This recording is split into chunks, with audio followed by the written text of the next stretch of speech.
I see an 8. We're going to be important soon. It's going to be imminent soon. Hold, please, for... This will not Hold hurt. for CoCoTALk. We have a stream. Set the charges. All right, let's get this show on the road. We are here. We are live. We are sharing system sound. We've got a panel of luminaries. We've got ukuleles. We've got echoes. Where's that echo coming from? Does somebody else have their... That's me. That's me. How about that? Yeah. Yeah, will that jerk turn off the sound on his computer? 10 demerits and a dock in your pay. All right, here we go, everybody. CoCoTALK is an unscripted live broadcast. Anything can and will happen. The views and opinions expressed by members of the panel and the live audience are their own and not necessarily those of the CoCoTALK show, its sponsors, affiliates, or subsidiaries. Open minds encouraged, sense of humor recommended. If any off-color comments were made, we're sorry. Hi, this is Dale Leader, designer of TRS 80 Color Baseball, and you're listening to CoCoTALK.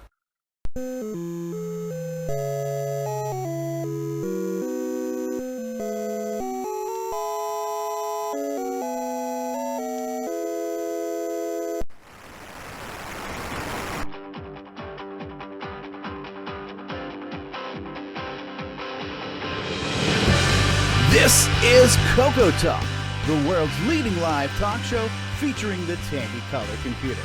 It's time to drop your socks and grab your real-time clocks, and let's rock. CoCoTALK is rocking the 8-bit world, keeping the Tandy flame alive. We may be mocked, but we'll never stop, cause CoCoTALK is rocking the 8-bit world.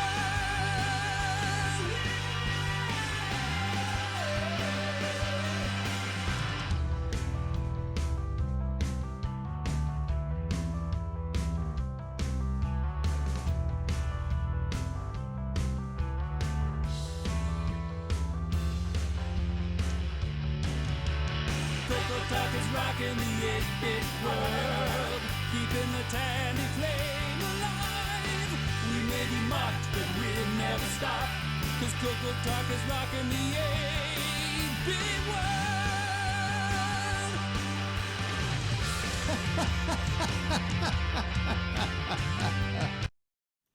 And good afternoon. Welcome to CoCoTALK episode 137. We've got an update from Ron Delvaux. We've got new VCC versions coming out. We've got new hardware, software. We've got a panel of luminaries, as we said before. And why don't we go around the panel? I believe we have a special guest as well. Ron, tell us what you're up to and what do you have planned to show us, and when would you like to show it? We can't hear you, Ron. All right. So the idea is to have everybody else go ahead and do their thing, and then we'll run my Ron's Garage opening thing, and then Why don't we go around the room, Rob? Okay. Now I picked a video at random from Stevie that said Ron's Garage, so it could be literally anything that's happened in your garage recently, but we'll find out. Okay. Can't be too embarrassing. I hope not. Well, let's go into the car. There's always a roving reporter here at CoCoTALK. Terry Steggy. Hi guys, how's it going, everybody? I believe, Terry, you're on your way somewhere very interesting. What are you doing out there? Yeah, I'm actually on a vintage computer run into Nebraska, so wish me luck. They'll run, and one of them I'm pretty excited about. It unfortunately, it's not a Tandy, but it's a CPM, Commodore CPM. So we'll see what happens. But there is a Tandy 1000. What is it? The RLX also down here. So I'm going to try for both of them. Well, it's interesting you brought up Commodore because today is the World of Commodore conference up in Toronto, I believe, and Jim Brain is out there. Oh yeah. And It is. I heard that. and if he doesn't get a chance to call in this week, hopefully he can give us an update next week on that. But maybe later in the show we can talk about our memories of Commodore and how Coco kind of fit into the whole picture back in the day. Speaking of 6502 based computers, we have an expert in 6502, a man who knows his way around an Apple, Mr. Mark D. Overholzer. Thank you. I also know my way around the Commodore too. We've had one since 1986. Oh, there you go. Well, you would be very appropriate for Commodore talk later in the show. Yes, I will be. Anything else you've got going on, Mark, that we should know about? Not at the moment. Lots of irons in the fire, but nothing to announce. But I'm here. Okay, continuing around here, back to clockwise. Jason Reichert, Australian product namer and present and hardware creator of things with switches. And some of even have 2 switches. That's right. How many switches, but how much would you pay now for all those? Don't answer yet. And for only an additional cost of a second item, we'll send you a second item. As seen on TV. 2 for the price of 2. What's up, Jason? You're usually in the car, and you're back at the home office today.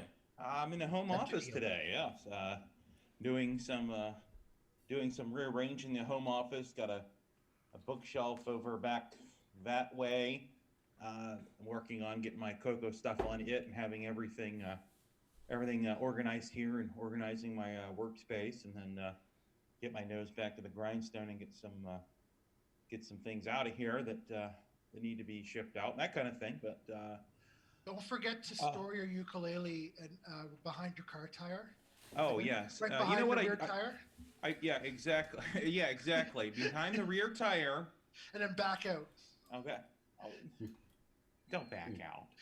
But actually, anybody who got a Joey, I'll go ahead and bring this up. This is kind of an update here. I don't know how well they're going to be able to see this on camera, but we're going to have a little bit of a labeling update to the Joey. Anyone who has already received their Joey will be receiving a labeling update here. See, I still haven't got this right. Holding this camera, we're going to have a left-right sticker on the front ports, make things a little easier, and then on the rear ports, just an indicator label on the back there to show. Connect this one to the right port, connect that one to the left port, that sort of thing. And but is this looking at the Coco, or if you're behind the Coco? Well, it's if you're looking at the back of the box and you take that wire, and because the back of the Coco is marked, so you would the one that's marked connect the left joystick port, you would literally connect to the one that's marked on the back of your color computer left joystick port. That's label it the way Jason just did. Yeah. So it's left and right. Any ones that go out after today or later will have the updated labeling and at the same price. Oh, yeah, at the same price. Yeah, it's the same price, right? How much would you pay? Don't answer yet. And anybody who's ordered one will have new labels shipped out to them here in the near future. So if you get an envelope in the mail that's full of stickers, you'll know why. So this is the F25-2. Yeah, this is the Joey controller switch. Is this a firmware update? I don't. That's all I have right now. I just. Let me ask you. Thank you for doing that. That's really nice. Having fun with the new label maker, and that was some suggestions from the community. Well, this would look cool. I said, you know what? You're right. Let's do it. I have a technical question. If you reverse those, could you possibly just make the switch and it would still be okay? I mean, not going to smoke nothing. No, you won't smoke anything. It'll just be backwards. Right. So you just left will be right, right will be left, up will be down. Cats and dogs living together, mass hysteria. Don't cross the streams, man. If I cross my eyes, do it, I'll be okay. Yeah, you'll be fine. All right. Thanks. Well, in the live chat, we've got a whole bunch of people here. We've got Nick Moroto. We've got Al Hartman. Says, hey, Stevie. Sorry about that, Al. Dave and Sharon Veery are the first timers. Welcome to Yes, CoCoTALK. first timers. First timers, and we're definitely apologize to Dave and Sharon. Mark B. We have CM Shazam says hello. Tim Franklin. I guess I should mention one other thing, that all Joey purchases come with a free download of Nightmare Highway. That's true. Yes, I'm getting to that special announcement here as well. Nightmare Highway. Dave and Sharon say, I have a 1 or 2 meg on my Coco 2 back in 1990 with fun things like RAM discs. Now I have a Coco 2 I want to build up, perhaps even with USB. Well, it's a good time to be a fan of the Coco 2 with Ed Snyder's at zipsterzone.com has a whole bunch of stuff coming out for that. So, and there's something called a Moo, which has 512K of memory that you can use. Let's see here. Says and eat more chicken. And a port of OS 9 level 2 for it, and Fuzix. That's right.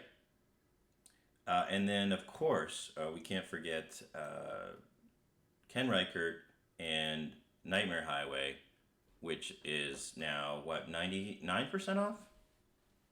But you can get it here, and we'll have a Nightmare Highway commercial for you. If you paid anything, you paid too much. I believe that's... How much do I have to pay to not have Nightmare Highway? That's $99.95, I believe. Well, speaking of shipping.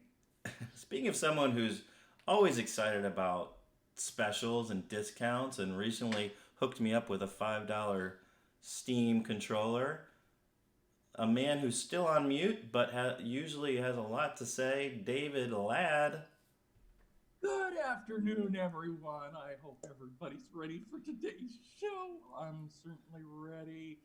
I've been busy with all kinds of tinkering and modifications and socketing stuff. Unfortunately, it's not Coco related, but you know what? It's still retro, so I still gotta love it. Oh, I gotta love it. I gotta love it. We love all things retro, absolutely. So, David, socket to me? Oh, yes, I'll sock it to you. I think actually, yeah, I think somebody else put a socket in my Commodore. I think that was Tom.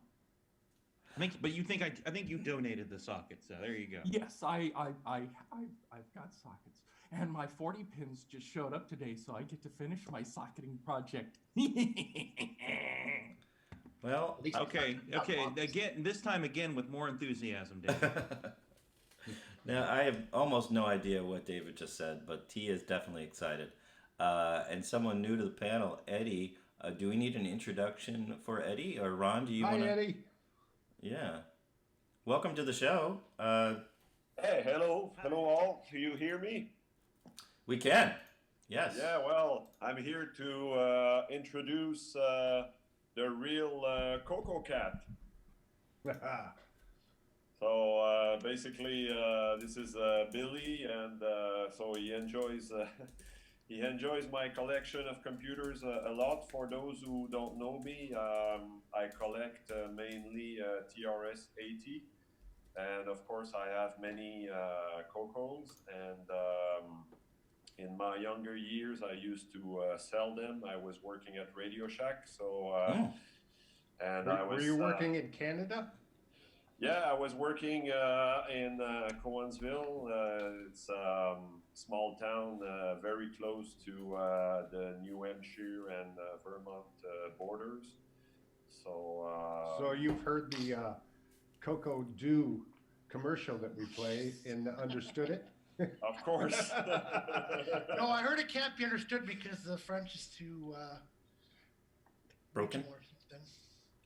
Well, be careful about what you say. We had a French-speaking person from the community said that the singers were hard to understand because of a particular regional accent. Well, I don't know he wasn't any more specific than that. Well, it's not all the ads. Actually, there were many ads here in Quebec which were of a lot of unequal quality. So some of them were better than others. And so did you work at Radio Shack a long time? Actually, for about good question. Probably around 5-6 years. It was a great school for me, and since then I've had many jobs where I had to be involved with customer service. And I must say that Radio Shack at the time, maybe some of you may know about this, but when we were working at Radio Shack, we had VHS tapes that we had to listen at home on our own time, and yeah, there were many of those tapes that were actually about customer service, what to do, what not to do. So those were all things that I was able to use later on in life. I think I saw one of those on YouTube. Someone put one up on YouTube, I think. Oh yeah, well, I'd love to see it and remember. There's all kinds of them, like from different companies, like Wendy's and Radio Shack, and all kinds of promotion, employee training videos and that. I love watching those. Yeah, I think that I don't know if it's the same for some of you, but now when I go in stores, I just feel so many times that the people trying to serve you, they don't know what they're selling. They don't, and sometimes they don't even care. So anyway, we won't do like old people do usually, and blast. Darn millennials! Welcome to darn millennials. Yeah. Get off my lawn. Exactly. Actually, later on in the show, if you want, I could show you some things that one of my friends is doing with all the computers that can't be that I tried to repair and that can't be repaired. Okay. He's actually making jewelry out of that. So if you want to take 2-3 minutes for that, I Sure. can go and pick some up and show that to you later if it's Sure. Hey Eddie, how do you say your last name? Well, the SZC, SZC is actually like a sh, so you actually say Szczerbiński. Oh. So my it looks brother. so complicated. Yeah, well, actually, Polish. I've been learning Polish, and Polish is actually so simple if you compare it to English and French, because there are no exceptions. And also, it's what you write is what you say, and what you say is what you write. So there's no. It's much easier than we think, but and as a matter of fact, my brother is a radio host in Montreal, and maybe once or twice a year there is someone calling the radio station saying, "Hey, this guy is not saying his name right," because my brother on radio, he says Szczerbiński. So. But it's all right. It's all right if you want to simplify and say Szczerbiński. It's all right with me. Cool. Well, welcome, Eddie, and we can do a couple of minutes for you to go over your what you want to show, maybe right before the news. No problem. I'll go get some. Yeah. Okay. I'll do that right away. So I'll be ready. Okay. Great. Okay. Well, we'll come back. Definitely welcome to the show. Nick Marotta from Canada. Good day. Or is that L Curtis from Marotta? I don't know. We're all named L. Yes, I think so. Anything you've got going on? I know you. Yeah. No, it's been a pretty quiet week. I got my Joey last week, which I've been still enjoying this week. Every time I play a game. Oh, the cartoon strip? No. Oh man, yeah. You threw me off. There's a lot of. Sorry. Okay, I'm sorry. There's a lot of Joeys. Yeah.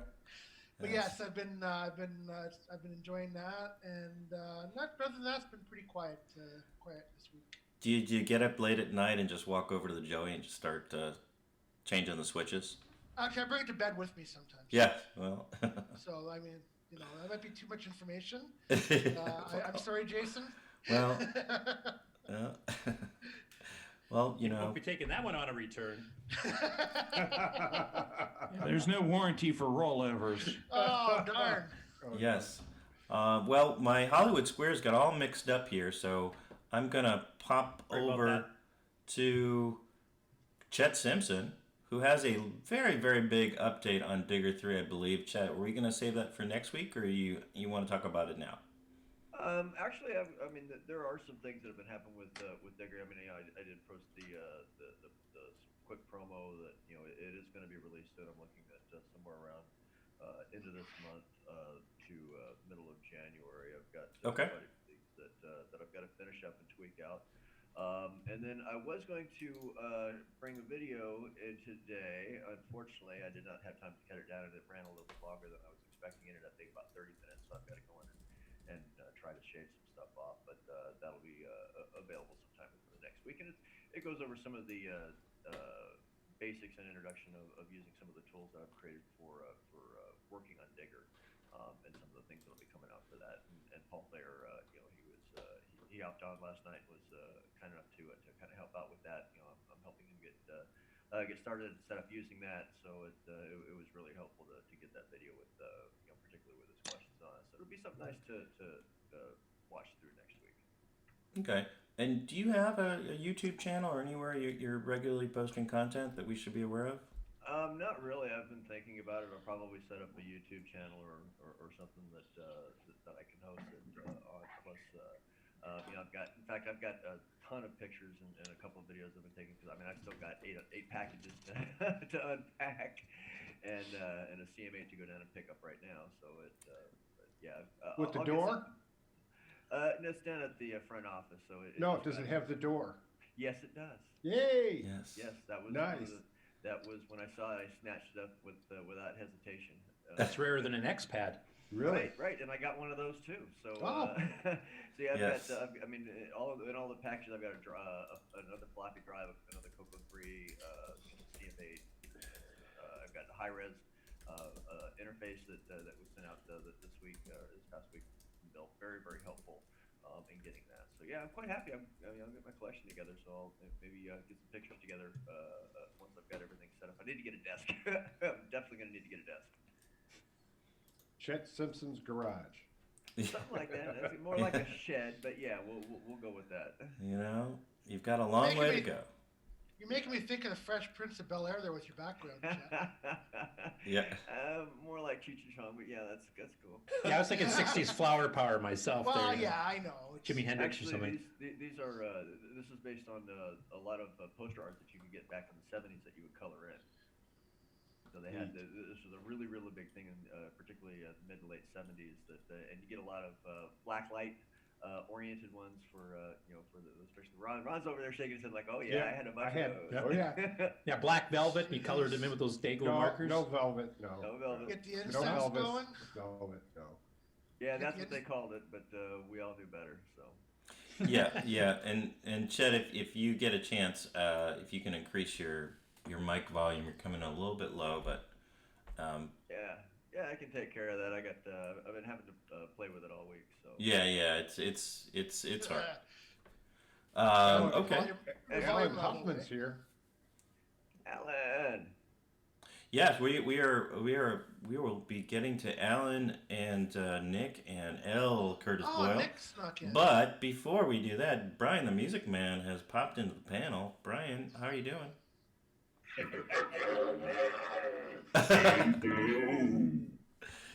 Yes, you again. I know what you said from the Nightmare Highway. You've really got that problem with the frog stuck in your throat. Balls dropped. Oh, sorry about that.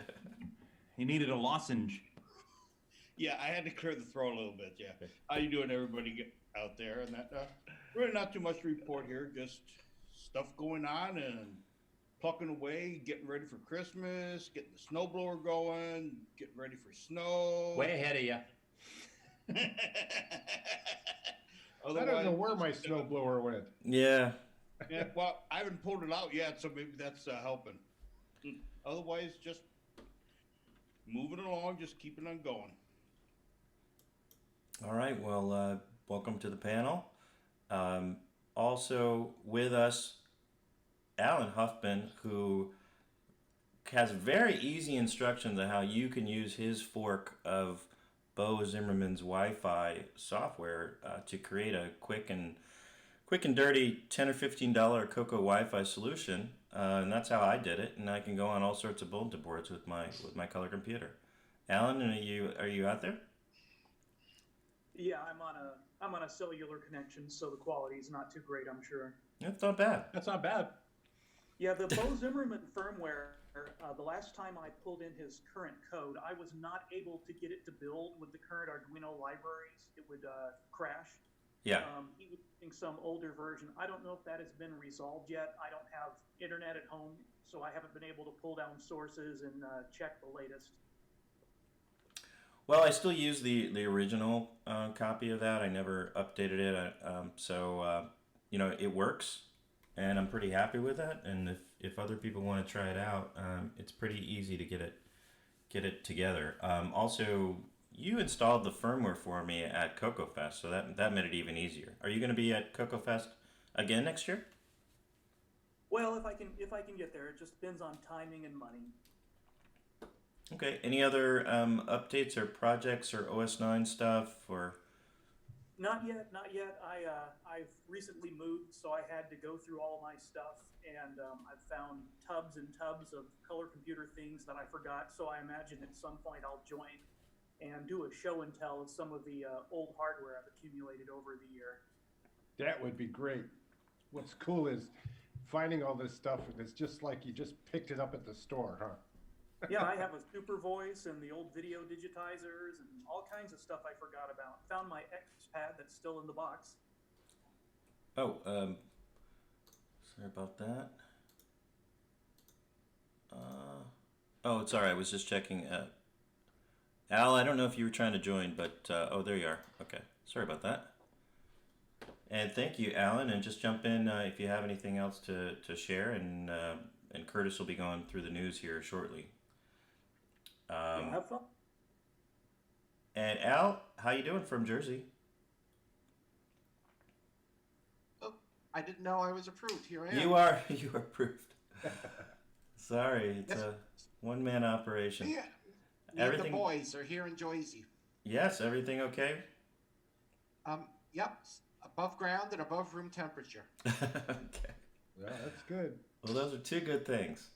I have a little something later when you get into the Commodore talk.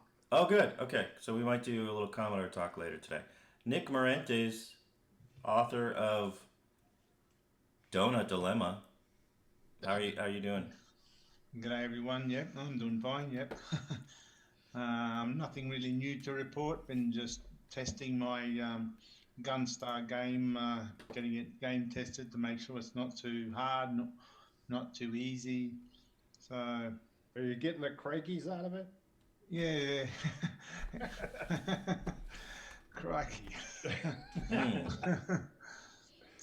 Yeah, that's bad. Okay, so you do not have any kind of a game on segment that you want to talk about? No, not today. Okay. And Curtis, thanks for joining. How are you doing on time? Oh, I'm back from the funeral, so that's why I'm dressed up right now, because I just came straight from it. So I'm good for the rest of the show, actually. I just came in late. Oh, I thought you dressed up for the show. Oh, God, no. You're lucky I get clothed at all for the show. You rarely wear pants, I've heard. Yeah. Pants optional. Pants are optional on this show. Ron, I think we'll go to your update, and then maybe we'll take a break after that. So you want to, let's do a little bit of, now I am just going to play a video called Ron's Garage. I have no idea what it is. Let's see what this does.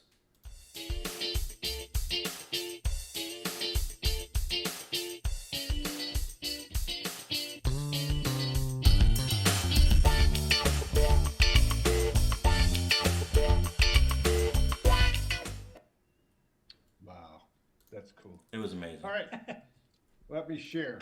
Can I share? I need to stop sharing my sound. Hold on. Okay. Oh, I don't think I'm sharing my. No, I am sharing sound. Hold on. All right. Stop share. Now I'm holding. You can take over. I am holding. Okay. All right. Okay. Let's see. We'll start here and hit share. Okay. That is not the screen I was gonna.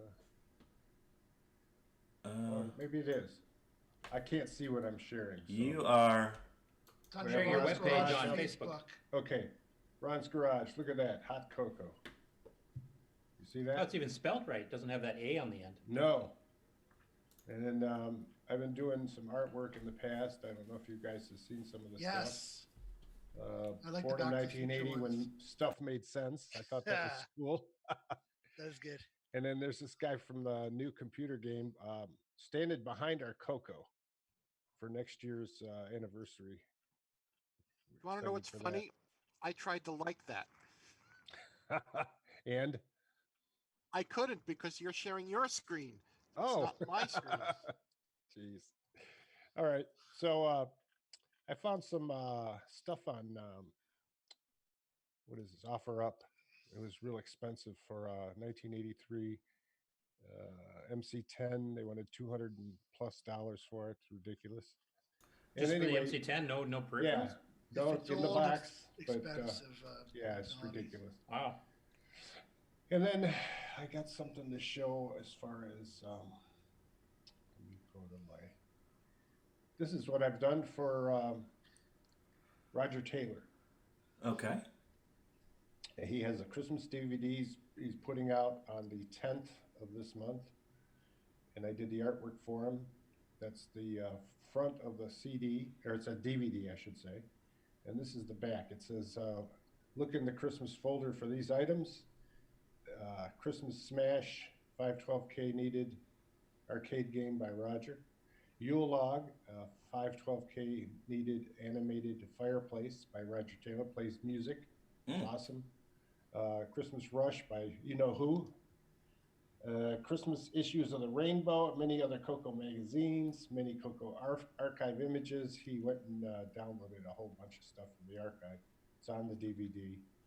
And you can copy the disk images to real floppies or Coco SDC system or run them from your favorite emulator.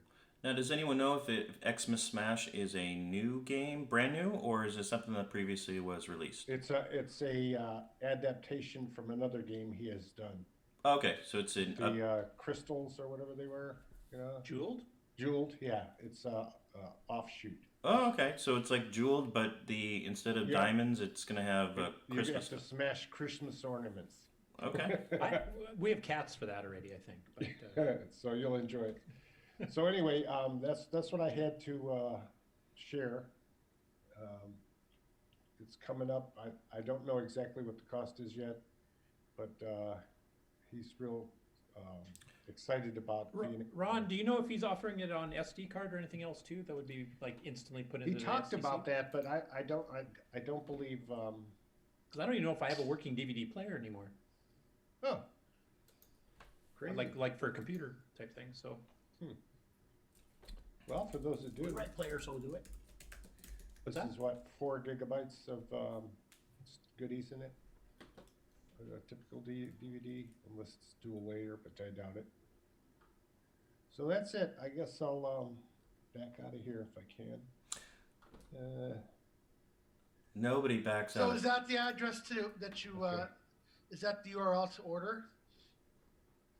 CoCoCommunity.net is where, if you go there now, you will see the DVD, and nothing's ready yet to actually accept purchases until the 10th. Okay, Roger Taylor is CoCoCommunity.net. Roger Taylor is also the person that does Coco TV on Roku, if you're familiar with that. Yeah. Yes. He's also done a lot of software over the years, a projector and Viewmaster and he's an awesome guy. Marrying the Butterflies and what's that terminal program you're using, Ron? That's kind of a rival Smiley terminal. Netmate. Netmate, yeah. Yeah, if you're going to be doing the BBS thing like Rob was mentioning earlier, that's one of the programs to use. Yeah, and it's very full of menu options when you go to the menu for it. I mean, there's all kinds of things. You can change where you want the, if you have a program pack, if you're going to use the Bitbanger port, or, you know, just, it's a great program. It works beautifully. I've used it. I used to test it for him when it was in beta. So thanks, guys. I appreciate this. The end of Ron's Garage. All right. I believe, did you just say Ron's Garage?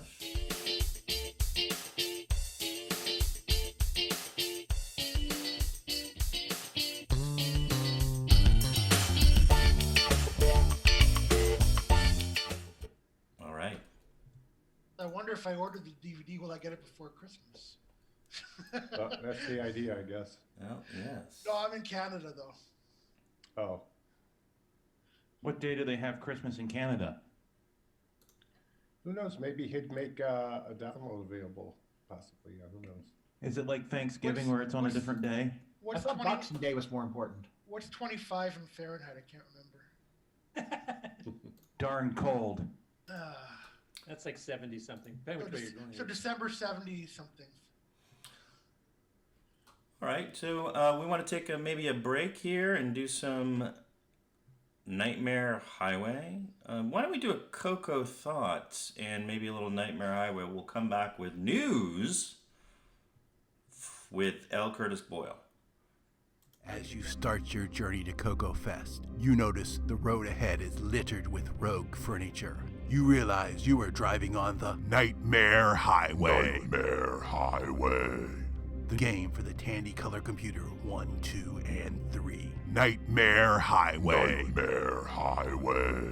Stunning low-resolution visuals. Digital to analog converted sound. 100% machine language and basic. What are they saying about Nightmare Highway? Nightmare Highway. Steve B. York says, of all the games released this year, this is one of them. L. Kurt S. Boyle says, this will not be on my site. Nick Marionette says, crikey, look at the size of that croc. Get your complimentary copy of Nightmare Highway. Nightmare Highway. At cancanmakeit.com. If you got it for free, you paid too much. And now, Coco Thoughts by Samuel Gimes. How can one state that one doesn't like Donkey Kong, but then say Donkey King is bad because it's not just like Donkey Kong? Tired of switching your joystick between the left and right port? Want to change between different controllers? Well, Joey has got you covered. The Joey Controller Switch. Take control of your controllers with the flip of 2 switches. Order today at cocoman.biz. And we're back with news. Are we ready for news, Curtis Boyle? I think so. Okay, well, I have tried to prepare that this morning before I left at 8, so. Well, you got another 15 seconds because I have a little miniature news intro that I created. Here we go.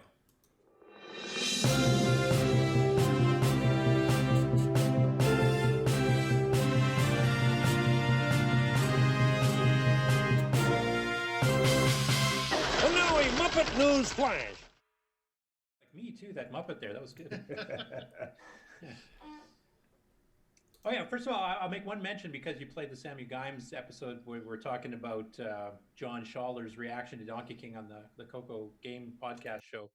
And actually the next Coco show, which was recorded live last night, they actually discussed that at some length. So when it gets officially released, which I think is later this week, there you guys should check it out. It was kind of fun. Which is that, the Amigos? Yeah. Did we strong arm them into changing their mind? We got a bit of an apology out of John, I guess. So, wow. I mean, Aaron was on our side all the way, you know. Yeah. So. Yeah. Wow. Just kind of funny that you put that up there because that was just from last night that we did that. So. Okay, let me share a screen here myself. Can I share at the moment? You can. Well, the truth is the truth, isn't it? Now, out of these bazillion windows, which one do I need here? Okay. Hi, first up, Per Surratt, who's been taking all my 6309 conversions and then dragonizing them, so they're running the Dragon. So I did the port of Russian Assault from DICOM here not too long ago, and he's ported that one over. But then he did some patches too, because the Dragon doesn't have the option for 2-button joystick, which is definitely the easiest way to play it on the Coco 3 anyway. So he actually patched it to actually have a couple of keys to fire the bullets and grenades separately instead of hitting the joystick button and having them both fire at once, because he was complaining, well, actually his son complained that the way it currently works with the 1-button joystick is that you have to hold down the button to throw a bomb, like a grenade, and you're meanwhile blown several bullets holding the button down, so your number of bullets keeps going down.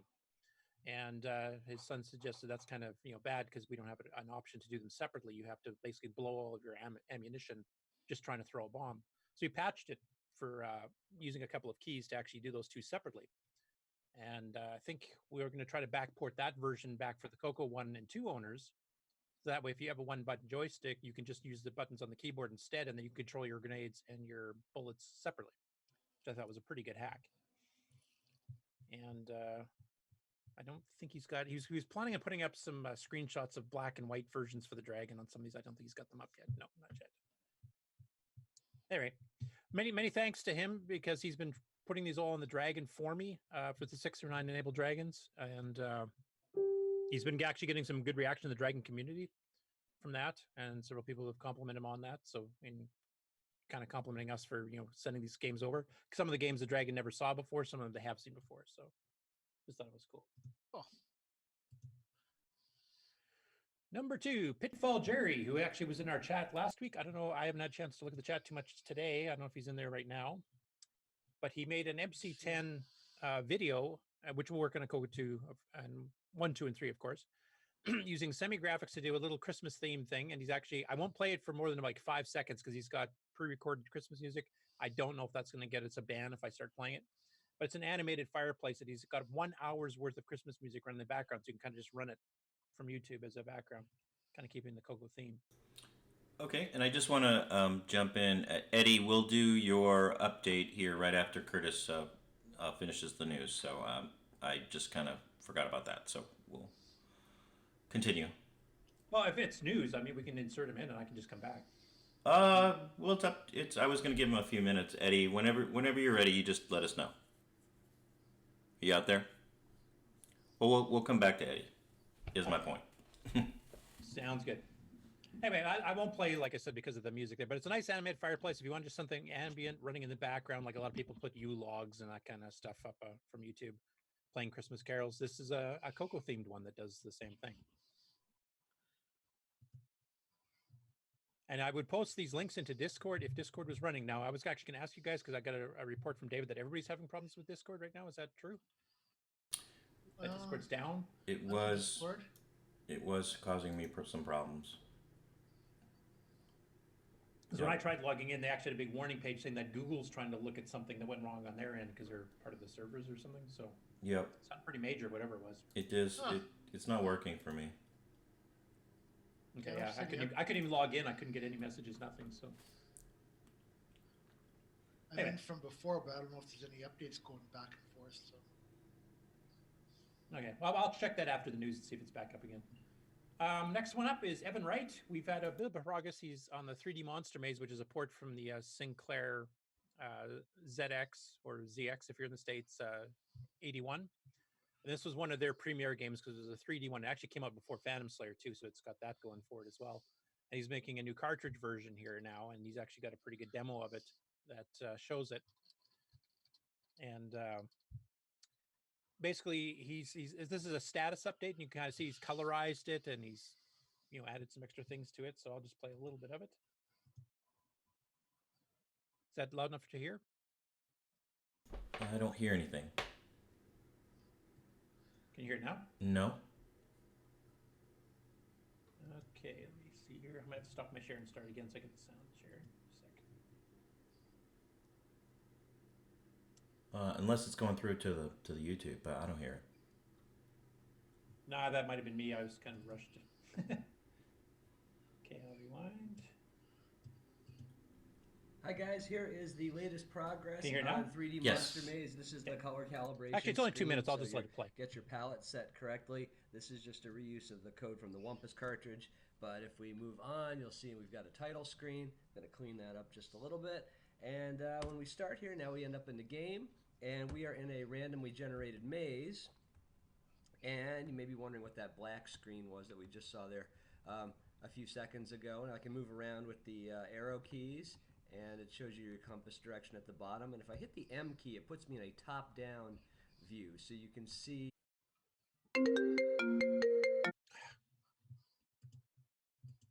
Sorry, somebody keeps trying to call me here, and it pauses the where video. You've been through the maze. It doesn't show you the entire maze. It just shows you the places that you visited. So as you run around, you can kind of toggle back to the top view and see where you've been. And eventually, you can sort of figure out where the exit is. But obviously, that would be too easy, right? So there's a monster here that's hunting us. And, whoops, they already got, well, I'll let him get me. There we go. So that's what happens when the monster eats you. And obviously, the goal is to find there's an exit hiding in the maze here somewhere. That you need to find before the monster eats you. So I'm still kind of playing around with the speed of the monster, how fast he updates, maybe whether or not you should be allowed to move while you're in the top-down view. But it's all there. It's all come together, and it should be pretty easy to get on a cartridge here pretty soon. And that message at the top, he's hunting you, he lies in wait, he's beside you, that gives you indications of how far the monster is away from you. Whoops, there we go. All right, so I'll run here. So if he gets stuck, then it says, oh, that's not good there. So have any of you played this on the Spectrum, just out of curiosity? All right. So there it is, 3D Monster Maze. I'm still kind of playtesting it, just trying to fine-tune it, but it works, it's all there, and hopefully it'll be on a cartridge soon. I have not. I do. At Zebra, we used to sell it on the ZX81. And Yeah, because it was black and white, and it was a fair bit slower displaying it, but I remember it was quite the landmark title for that platform. And this one looks pretty well dead on. I mean, even the dinosaur creature looks pretty well the same. Just it's in a little bit of color now. Did the ZX81 have artifact colors or just black and white? Just black and white. Just black and white. Yeah. And not really high res. What I like is he did the walls of the maze in a black and white checkerboard pattern like the ZX81. Yeah, it's a very faithful conversion of it. Okay. Anyway, expect that. I would expect it, as far as he's gotten, it's definitely going to be out in time for the fest. There's going to be a few game announcements for the fest, including Nick's and Evan's. Okay, 3D Monster Maze. Chet, I think, is going to be out way before that, from what I understand. So. Yes. Digger 3 out in January. Oh, can't wait. We're in a Coco Renaissance. Yes, we are. There's David being annoying. Okay. What is David drawing on your screen? No, he sent me a message for something I asked about half an hour ago. Okay. And decided to pop up and answer now. Now, don't anyone call Curtis if you have his phone number. Yeah, I don't know who was phoning. That's an unknown number to me. They tried calling twice and won't leave a message, so I don't know what the heck that. I assumed it was David Ladd for some reason. Well, next time they call, we might have to put them on live on the air. Yep. Yeah, maybe I should do that. Yeah. Okay, next up, Boys in Tech, Richard Lorby Esky has announced the upcoming Paragon Deluxe joystick adapter, which allows two joysticks plugged in that you can switch between ports, kind of like Jason's with analog and digital joysticks. But the difference with this one here is it also has the high-res joystick interface built in, the Tandy Steve York designed one. So if you have like the original Color Max or original Color Max Deluxe, or if you have Nitrous 9 Level 2 with the high-res mouse adapters there's some other third-party programs that supported that. You can actually turn that on. It's a pass-through because that actually plugs into two ports. It plugs into a joystick port, that plugs into the cassette port, I believe it is, and it basically merges the two together to read higher resolution on your mice. And he has it so you can switch that on and off too. So you can have the cassette as a pass-through if you still want to use the cassette as a cassette, or you can turn it on so it becomes part of the Iris joystick interface. Now, the only thing I keep forgetting to ask Richard, and well, I didn't forget to ask him. I don't want to bug him about it, but what's the big difference between the standard high-res interface and the Coco Max version? What is the other one? Yeah, Coco Max made their own custom one as basically as a form of copy protection in some ways. Mm-hmm. I mean, the original Coco Max 1 and 2 one was required because there was no high-res joystick interface. That was the high-res joystick interface at the time. But by the time Coco Max 3 came out and Max 10 came out, because I think it uses it too, they both kind of just kept their own custom one there, just different enough that it didn't work with the Tandy one. And it was a form of basically to make sure you hadn't pirated the program, because it wouldn't work properly if you didn't have their particular interface. So it was basically copy protection. Basically, functionally, it's the same as far as I can tell. I'm not a hardware guy, though, so I don't know for sure. Yeah, so that would be something that it would be nice if that could be added. But again, we're very happy to have the deluxe adapter. Yeah. My understanding is that the hardware is not too much different. I know some people have made ones that are switchable. I think Nick Parentes, I think you even have one that switches between the two modes, isn't it? Yeah, Nick. Yeah, I think the Coco Max one didn't need the cassette port. I think the cassette jack on the high-res interface was used to somehow trigger the high-res interface to prepare it to start sampling. The Coco Max one just did away with that. It just did it automatically. And now, of course, we got the software version of it too, that you can do away with any hardware at all. We got rid of both cables in. Yeah, unfortunately, the software has to be rewritten to handle that as the one. Yeah. We've got a few things patched. Eric Averlex patched his Color Max Deluxe, the one he did with Greg Miller. And of course, you've got some demos on your site there, and John Strong's Bomb Squad game. Yeah. Bomb Threat, okay. Bomb Squad. Which one is it? It's too many bombing games. John's is Bomb Squad. Okay. Color Max Deluxe, to get the patch version, I have to go on to the GitHub for that, or is that on the Coco archive? I think it's on the archive now. All right. It's version 1.03, I think, is the one with the software patch. I think that's right, yeah. And we're going to try to put it into Nitrous 9 if it doesn't slow the system down too much. I know it is fairly CPU intensive, and interrupts have to be completely off during the time it's scanning. Yeah, so it might have something that will have to be part of the Gimme X if it really slows down the system, right? Yeah, or I mean, there's some, like I know in the high-res joystick interface itself, it does slow down the system itself too, more than the regular joystick does, and the regular joystick does. And it dents, because you have to subsample the further to the right or down the pots are, which means if you put the joystick in the lower right corner, or your mouse goes down to the lower right corner, it takes longer to sample. That's even on a regular mouse. It's, even more greatly delaying if you use a high-res interface. And I'm, from looking at the code briefly, I think the software solutions can take even more time. So if you park your mouse in the upper left corner, the rest of the system should speed up, because you should get out of the loop, first try on both axes. You'll go, oh, you're way in the right, upper left, I don't have to compare anything anymore. So it'll exit right out and you'll get your speed back. But you'll have to remember to park your mouse in the upper left corner. That's right. And Ken Reichert says to remember that pots are legal in Canada.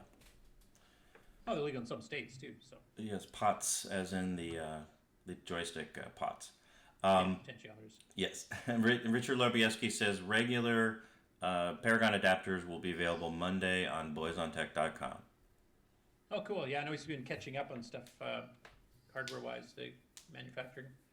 And as he mentions here, as you see on the screen there, he's expecting a working prototype of the new deluxe version in mid-January, price to be determined yet. So, well, it won't look like that when you buy it, the final versions. But I am excited about it because as much as we do have the software solution, it's just going to take time to have it, everything patched. And I would like to play. Yeah, and some of the stuff we don't have source for, so how do you patch some of that stuff, right? Right. So there's just always going to be, you're always going to have to need a high-res joystick interface for something. So this might work for that. Okay. Next up. And did you guys already talk about this with Chet? Like show off his little video for the... We talked about it, but we didn't show off the video, so it'd be great if you could still update us. This is a little preview. Chet, do you have any color commentary to add before I play it? No, actually, I don't. This is just a quick promo of some of the stuff that'll be coming out, and really that's it. Okay. I have no idea what volume blast this is going to come at, so if it's loud, just tell me. All right. I love it. It's appropriately loud. So yeah, play it. Yeah, and it just stopped playing. I don't know what the heck Facebook's doing, but It's just that awesome. It's like Yeah, that. It's like the Nick's Gunstar video. He's really got that sound chip going. Just a tease. It's just a tease. That's it. That's all you got. How many force reload this stupid thing and see if it'll do this time. And that's not sound from the Coco. I know. I just want to be clear on that. I'm scared to zoom it now. All right, hold on. Can we get that full screen there? I will try, but I know sometimes it cuts out when I do that. Like say that. All right. Let me try it again. Oh, there. Okay, can we start from the beginning? Oh, now you're just asking for trouble. No pleasing you.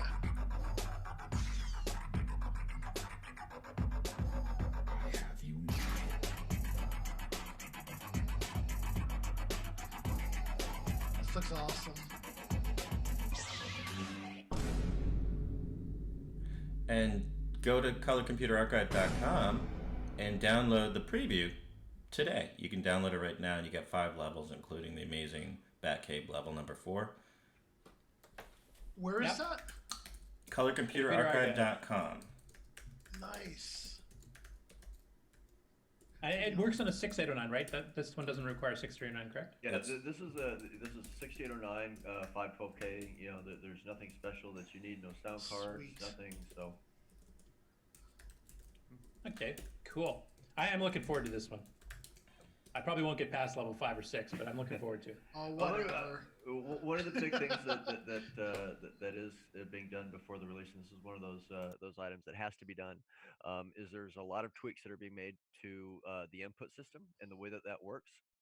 And with some of the prototyping that I've done and some of the testing I've done, it should be a lot easier to control the character, which should make it quite a bit easier to play the game. So you'll really be challenged against the difficulty of the game rather than the difficulty of controlling the character. So I think that because that was the problem I was having, was trying to diagonally jump on a ladder, especially when you're trying to dodge bats and stuff, and it would sometimes take, sometimes it wouldn't, and you just get marooned there and die. That is the kind of the primary use case of everything that went into updating the input stuff. So that's still a work in progress. That and the sound are two of the key things that I'm still working on. So that once those are done, it'll be easy sailing. So those are two key things that are going to help improve this game considerably over the preview. Okay, cool. And do you have a rough release date plan yet, or yeah, we're looking sometime before? Sometime before Christmas, in the middle of January. Okay, cool. It's great. Next up, chat. Next up is I snuck in a patch. Bugs 2 is uploaded to the Color Computer Archive recently, and they had a little French text splash screen on it. So obviously it was cracked in French at that point. But on all of my machines, it crashed. It would play the little sound snippet at the beginning, goes, "This is bugs," and then it would just fry. And it's due to an illegal instruction. So whoever cracked it didn't quite fix everything back up after themselves. They missed a spot. And then I found out it was working for some people. And then we just basically figured out this was on the listserv for the most part. But we figured out basically if you have a 609, it ran fine. If you had a 609, it crashed. And that's because, the 609 has a bunch of instructions that are now defined, whereas the 609, it was an illegal instruction, would just skip the byte and continue on. So I ended up doing a 3-byte no-op patch to it, and now it runs on everything. So I've uploaded that to the archive, I've uploaded it to Facebook, and I've even got it as a download on my page, because I actually made a Bugs 2 page for it on my game's website for the first new game on there for a little bit, probably the second one in the last 8 months. I got some screenshots up of it finally, and a bit of the intro history of it and stuff. And the download includes the manual and the game itself in disk image format. Should work on anything with 64K or more, Coco 1, 2, or 3. Per has mentioned that he has started working on converting this one to the Dragon, because once again, this is one that never made it to the Dragon. But it's got a fairly complicated preload system he's going through, and then it's also got hard-coded reading the PIAs for the keys as opposed to going through the Polecat ROM routine. So of course, the keys are mapped wrong, so he's working on fixing that too. But I would expect at the rate he's been cranking through my other conversions here, there'll probably be a Dragon 64 version of this within the next couple weeks, if not sooner. So you're saying, Curtis, a game named Bugs had a bug? Well, the hacked version had a bug. I'm sure the commercial one did not, because Chet had mentioned he bought it when it first came out and he made it to level 3. Yeah, and I gotta tell you, this is a really excellent game. This is something that I played quite often. I mean, I played it so much I wore the disc out. I mean, that's how often I played it, and you had to reload all of the levels from disc every time you played it, so it was quite a bit of dying. Um, How come you didn't call it roaches? They could have it, and it would have been just as good. This is a fantastic game, and I definitely recommend that everybody give it a shot, especially on a real Coco. So that's what Roaches, man. that's what we'll be Yeah, doing there's tonight. that connotation. Yeah. Yeah, man. Yeah. One fascinating thing about it, it's an arcade game. Like, don't get me wrong, but it's got so many adventure elements. Like, you have to find certain keys to open certain doors, and you find missiles to shoot other doors, and there's secret passages and all kinds of stuff. So there's a lot of exploration. You have to map it and be able to figure out. Like, you can trap yourself in the game if you take one of your missiles and just fire it off and not open a proper door with it, and lock yourself out of part of the maze. So you have to map out and figure out what you're doing and what you're doing it with to get through it. So it's not just a shoot everything that moves type thing. So it's a thinking man's arcade game, I would call it. Really good game. Yeah. Chad, did you play the original version they published in Color Computer Magazine when they won the contest? Yes, I played them both. I didn't get the first one until about a year after I got Bugs 2, but yeah, I played them both, and they're both very good games. Very good games. Yeah, the one thing I liked on Bugs 1, and it only required 32K, is that the corridors and stuff used basically look like rock walls, and to me that looks a little bit better than the solid walls they did in the Bugs 2 Yeah, version. it changes when you the level graphics change for each level. Oh, okay. So that was one of the things that's why and it loads everything from disk. So there is actually a lot more there, and a lot more variety. They really did take advantage of the 64K in order to provide that. Okay, yeah, because I saw the sound sample took about I think 9K or something like that just to say this is Bugs.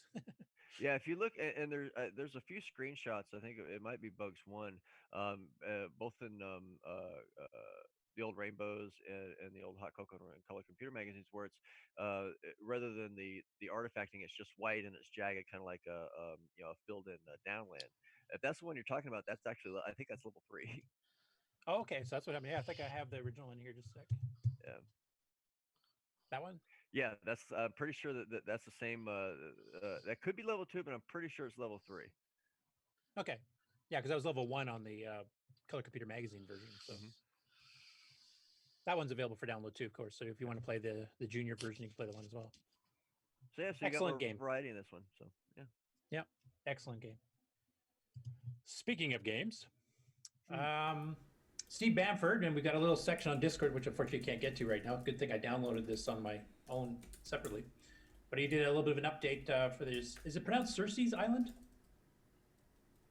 Circe's Island. Circe's Island. Okay. So he's doing that on the Game Master cartridge. He's now got it working using the 16K banked. So his ROM on a Coco 1 and 2 is now 32K, which you could not normally do. It maxed out 16. The Coco 3 is capable of doing a 32K cartridge. The model, or Coco 1 and 2, you have to spank switch 16K chunks with some little additional hardware, which the Game Master cartridge supports. So he's got a little video here showing Circe's running from emulated cartridge. Okay.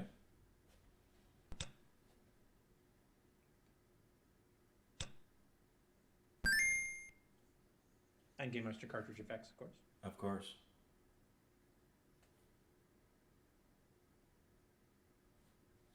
Yep. And this is a work in progress, so he's got some of the shapes kind of munged up here because he's actually changing a few of them. So that's a little sneak preview of it actually running from a ROM cartridge on a Coco 1 and 2 equivalent hardware. So you will be able to get the full game on a Coco 1 and 2, even though it's a 32K ROM.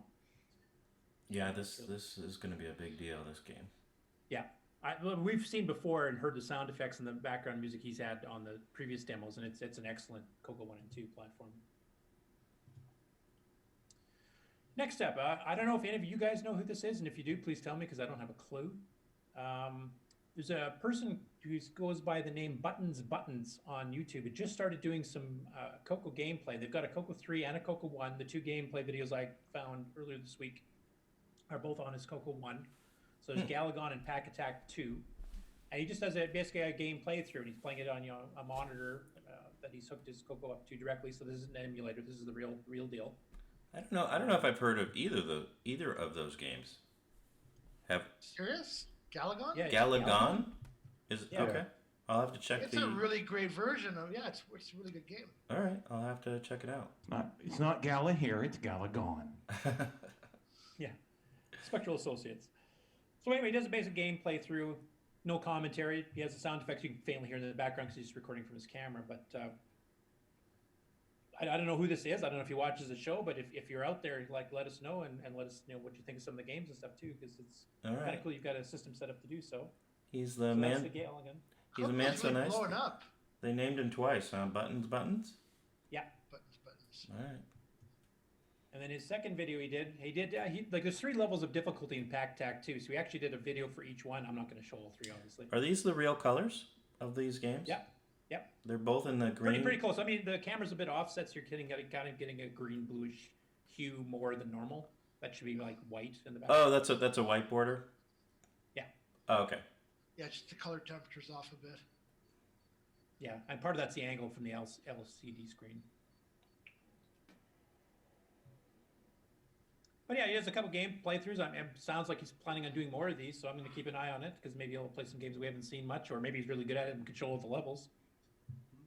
That's true. I don't think these Maybe give games. Stevie pointers. I don't know. These games look like they're running pretty fast though. Don't need a 6309 update. No, these are all stock 6809. I haven't done any more 609 updates. The bugs fix was just to fix it so it'd run on a 609. There's no speed up to the code because, quite frankly, bugs 2 is fast enough and as it is. I don't want to increase the speed of that any. All right. Next up, Luciano Scharf has a Portuguese video showing a conversion of an old hot Coco hardware software project. It was originally used to control like the Robotron arms and stuff. And he's updated it with some Arduino parts and things here.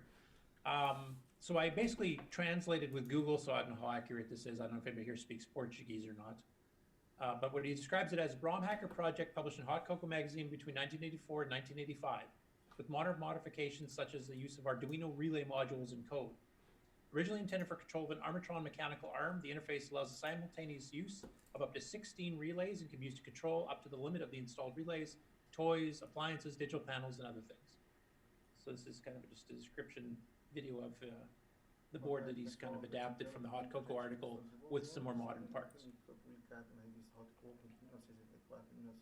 kind of showing his little prototype there. And he's also got some software he does here to kind of test it, which is in English.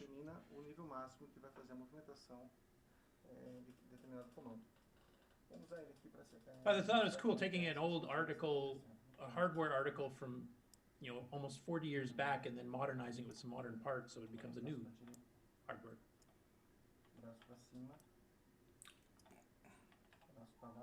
I'm not really following. The LEDs are showing the circuits working. Okay. That he would normally put into the machine. Yeah, and the Armatron on the left there, that's what the original Hot Coco article was designed to control. So you control the arm and the pincers and everything else from the Coco. Cool. And now it's using some Arduino parts to kind of modernize that. So cool stuff. I'm going to keep following this project and see how far he gets with it.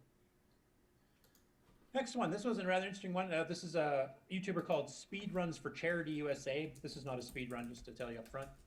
And he's just put up a graphics demo in BASIC running on a Coco. And it's fairly simple. It's just drawing, lines and boxes and things like that. And he shows a listing, and it's fairly short. But his comments on his YouTube comment on the video itself, basically describing it, mentions how much easier and how impressed he was with the Coco's BASIC for being able to draw graphics compared to the Commodore 64 and some other things he'd used in the past. Because to do some fancy drawings like circles and lines and that kind of thing is not straightforward. It's not like do a circle command or do a line box fill command or something. So he was quite impressed with the BASIC. And it's, like I said, it's just basically a simple demo. He called it relaxing watching this. Oh. That'd be interesting to see if he keeps on working with the Coco stuff, like what else he comes up with, what else he thinks about it coming from another platform and not having any experience with the Coco before. So it was nice to get that fresh perspective. Where's he getting this gray color? That's running on a Coco 3 without typing RGB first on an RGB monitor. Okay. So he's getting the the default composite palette mapped wrong. Yeah. Well, we can talk about that during Commodore Talk. And David, bug off. Can you ban him off Facebook? Do you have any control over that? I will try. I'll write Mark Zuckerberg about that. He might be too busy in court soon. I don't know. Yeah, I think he's.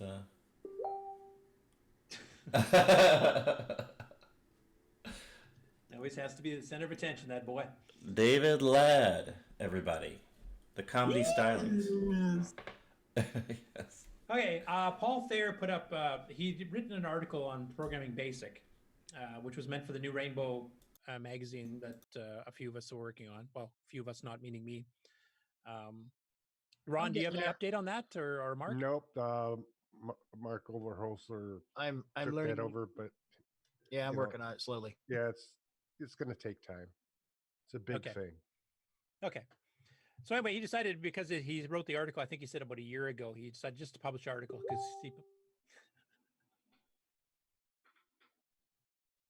that was Grant this time. Oh, Grant and David are both on probation. Yeah. Anyway, he made the PDF version of his article, his part 1 of the article, because he's planning on being a series on Programming Basics. So let's see if this displays okay. Okay. No, it's going to try to save the stupid thing. Hold down the shift key. Oh, there we go. There, fine. Breaking So anyway, Basic.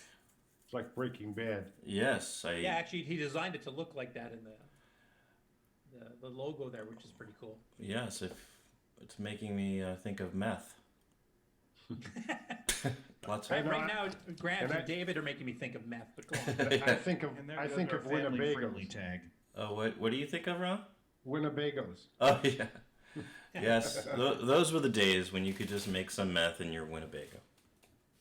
Yeah, I was hoping maybe Paul might sneak on the call here too, because he can kind of explain what he's, long-range term for our long-range plan for the article series is. Yeah, he goes into basic, but it's a bit more on the complicated side. It's not like the starting basic from the beginning, you'd have no idea what you're doing type thing. This is assuming you know basic somewhat, but here's some of the cool things you can do with it, like poking in different blocks of MMU block RAM for your get put buffers, so you can get more than you would normally fit, or saving stuff off. So he gets into some fairly advanced techniques. Yeah, most of the basic stuff that happens, online and on Facebook is just standard, Coco 1 and 2 basic. So this is good that we have some Coco 3 information. Yeah, like in this article down here at the bottom, he mentions like how you can save your HPut buffers to disk directly, which is not something you normally see covered on all these beginner articles we've seen before. So it'll help some people, get a bit more advanced in basic and be able to do things that you wouldn't normally be able to do. So it's a great series. I'm looking forward to him continuing on, and I'm looking forward to seeing it in the new Rainbow. Well, we all know if you're going to have one Coco, you want it to be a Coco 3. So. Yeah, because once you get the Gimme X, the semi-graphic stuff all works now too. So that was directed at me, I believe. So all you chemists out well, there, you have subtle like a yeah, but I made a comment the other day, another week, that if I could only have one, I would go with 2 because of the. Well, let me tell you why you're wrong, Nick. And I believe I'm getting a thumbs up by Eddie. Yes, yes. Come, welcome to my corner, man. Yes. Yes. Tag why Nick Marotta is wrong. Hey, all you chemists out there, what does the BR and the BA stand for? Bromine. Yeah. Don't know. Barium. Barium, I'm not sure. The other one's bromine, you said? Bromine or bromide? Bromide? Okay. I'm not sure. Probably basilic. I mean, I quit going to high school decades ago to not remember all this crap. So. Yeah, really. I don't know, I just guessed. This isn't computer science. See, I don't have to choose which Coco to have. I have all of them. Well, there you go. Well, I've got the 2 and the 3 as well. I'm just saying if I had. No, I have a silver Coco 1. Yes. I have a TDP 100. I have several Coco 2s, a Coco 3, and a Dragon 64. 2 Dragon 64s. Well, if you can find them, if you can afford them, you should get both, because there's some, until the Gimme X comes out, there is some compatibilities with certain specific programs. Not a lot, but a few. But when the Gimme X comes out, there's no more excuses. Get your Coco 3. Except trying to find a Coco 3 on eBay that's affordable. That's getting that's harder true. and harder. You used to be able to find Cocos cheap at like ham fests and swap meets and things like that.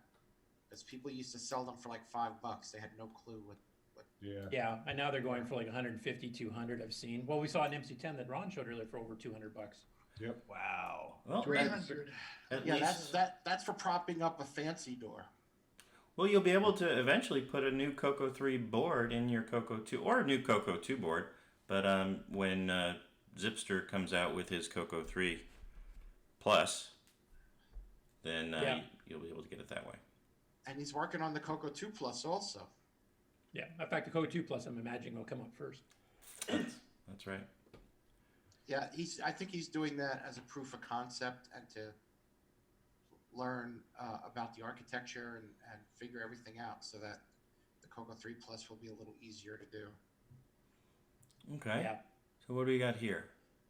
Up next is Richard Kelly released an update to his binary adventure game, which is a download you can do to play it. It's a text adventure game he wrote. This version is smaller, faster, got rewritten a bit. Your mission is to destroy the enemy's cabin, as he describes on the top. I haven't actually played it yet. Didn't have getting a chance to. It's been a pretty busy week. But I did notice it was there. So have any of you guys tried it out yet? Yeah.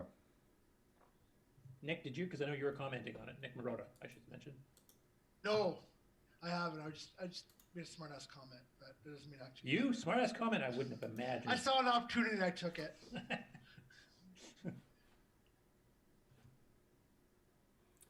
Okay.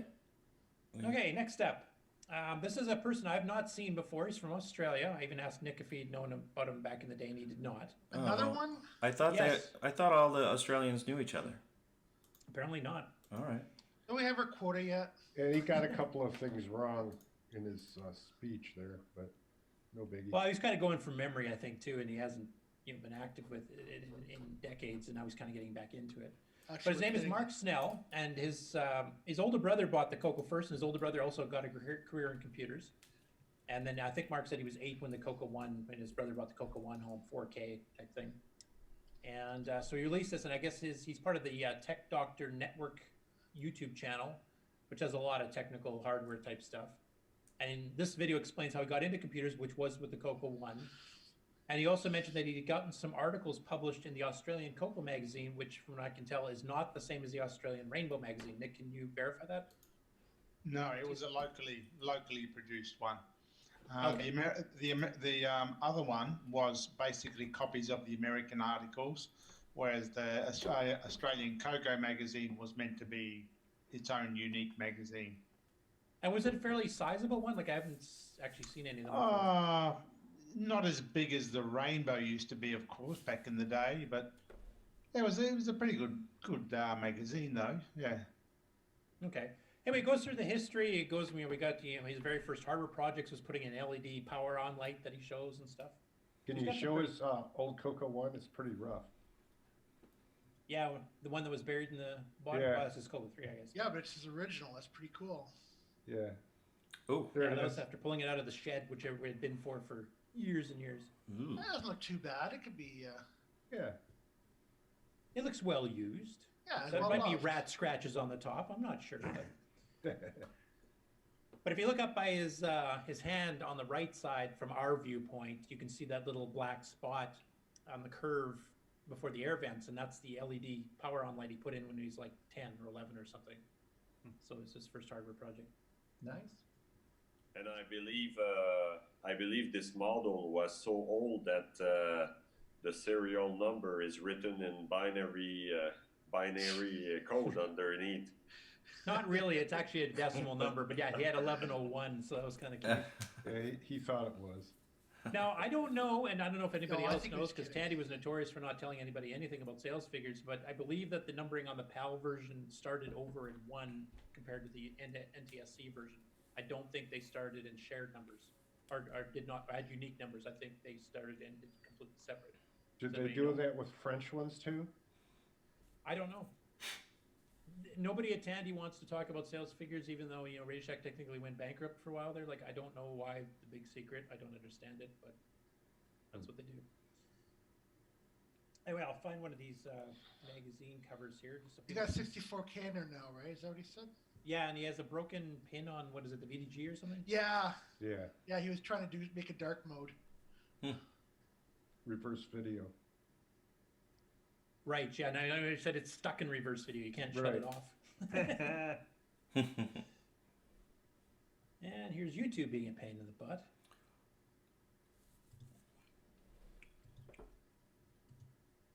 Way to go, YouTube. Is everybody having problems today? YouTube. I don't think I'm having problems. Just exciting to see more and more people getting involved with the Coco again. Like, it's Well, amazing. they know that you're showing, 12,000 people. Yeah, I don't know if you can see that little thumbnail, but you can see Coco Games issue at the bottom there. That's a cover of one of the magazines. Oh, there it is. Yeah, Coco Games issue. I can't get the stupid thing to play, which is going to cause havoc if that's a problem with YouTube with the rest of my stories here. But All right. Well, go there if you click on the picture there, the little one. no, that's what I've been trying to do, and it just sits there and spins. So did they have Crocodile Dundee, the video game? Nick, you can answer that. I don't know. No, not that I'm aware of. Or throw another Not shrimp a on the, joystick. This throw is a another shrimp on joystick. the Barbie game? Yeah, they might have had the Bee Gees game. I'm not sure. But... Is that your Try next hitting project? the play button again. Crikey. I'm sure Nick doesn't get Oh, sick of there. his Australia jokes at all. Thanks for suggesting that. Where did that magazine come That's some live tech support from Nick Morentes. We try turning it off and on again. Yes. Yeah, there's this science talent search honorable mention he got when he was a kid, and he actually built something using Coco. The funny story there was he had his sister had to go set it up because he couldn't make it to the show, the science fair. So he had to label everything A, B, C, D on the back to tell his sister where to plug things in to set it up, because she was completely non-technical. And he won. Well, he placed. Here it He is. didn't win the whole thing. Oh. but- He said he won $10 or something. So there's a sample of the Coco magazine, Australian Coco magazine. Now, Nick, what size was this magazine page-wise at its peak? Like, was it more like a hot cocoa style size? Or Yeah, it was more Coco like a Peter hot magazine? cocoa. Yeah, Okay. about that same thickness. Okay. And was it full color inside, or was it just black and white? Or Black and white, okay. grayscale. Yeah. Anyway, it's a pretty interesting history of how he got into computers in the first place from the Coco, and now he's actually kind of coming back. And I know Nick and a few others have been, Nick Marotta and a few others have been, sending messages back and forth about what's available these days. And he's got a Coco 3 as well. He said he's going to dig out as well too. So keep looking forward for some videos from him. And that's it for quote-unquote real news. If anything happened this morning, I have no idea because I've been busy. So the next batch here is Pets Ask Jim 1 on YouTube has got his normal plethora of dragon games. I'm trying to pick ones that are a little bit more unique or ones that we've not seen in North America before. So first one up is called Oil Recovery. It's a basic game, strategy game. Recycle game. Oil recovery. Man, wow. Stop stabbing your phone to death. Charge your device with ease. Yeah, pretty intense graphics for an oil recovery game. Worst thing is, before I left this morning, I actually cleared all the ads up here. I purposely played them long enough to get ads. Of course, YouTube noticed I paused it for too long and threw them back in. Get that Brave browser. So it's got a grid that you go and you do the digging for oil type thing. So it kind of reminds me of like a text version of wildcatting a little bit. And I don't know if the dragon got wildcatting from Tandy. I'd assume they probably did. Yeah, I won't play the whole video, but this one's called Othello, which of course we've had numerous versions. And this one is weird because it actually has instructions where it displays this little title screen. Oh, go away. In graphics, and then immediately comes out, and then on the second version that he tries running, it tells you to type run again to get it to run. So I'm not sure why they did that. To see if you're paying attention. I mean, it's just your basic Othello game in low-res graphics. So. All right. Othello for the dragon. Yeah.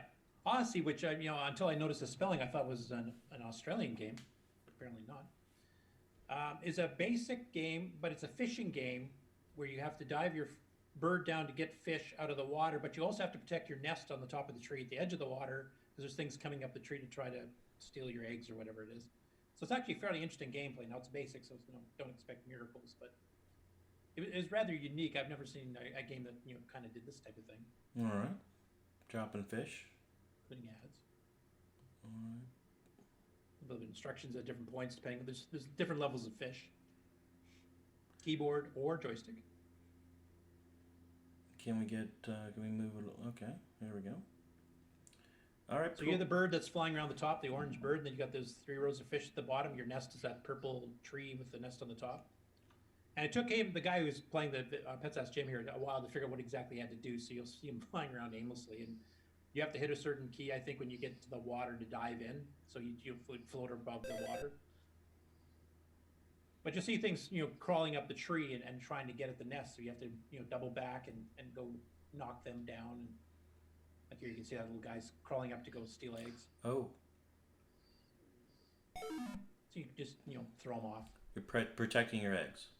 Yeah, and feeding them as well, or your young or whatever it is. So should have called it Shark Tank.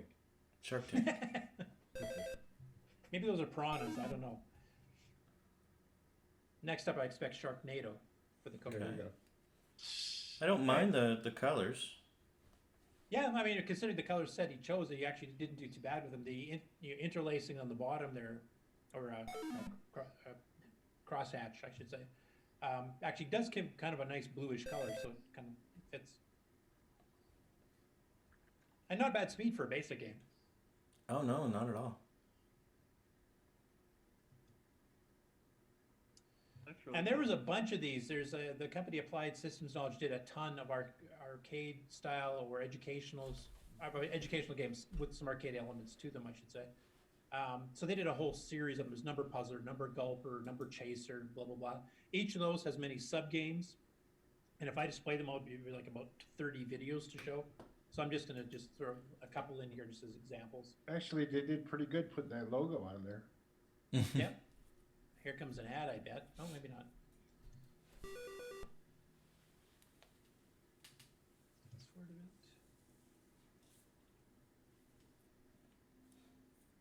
Okay, fast forward quite a Is bit. this a 7-Eleven game? It has a self-test? Yeah.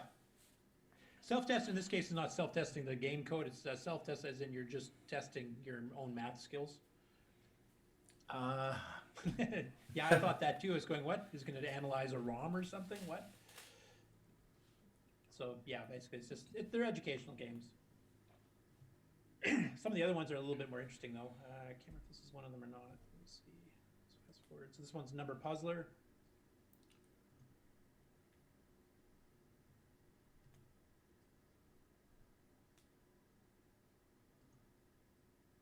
And so as a self-test, but now you get different speeds you have to do in the game itself. And you can pick which type of math you're doing. Then you put in nice big font so you can read it if you're half blind. So imagine, we had a couple companies in the States that also did these whole series, like they were basically educational game companies. There was the Learning Company that did a lot of the Sesame Street related ones and a few others too. Reader Rabbit. Sugar Software was another one. Yeah, and then Mech out of Minnesota, the original Oregon Trail. Yeah. Yeah, there was quite a few. Sunburst or Sun something or other had quite a few too, cross-platform. So this was one more unique to the Dragon. So it was interesting to see what their educational system was generating.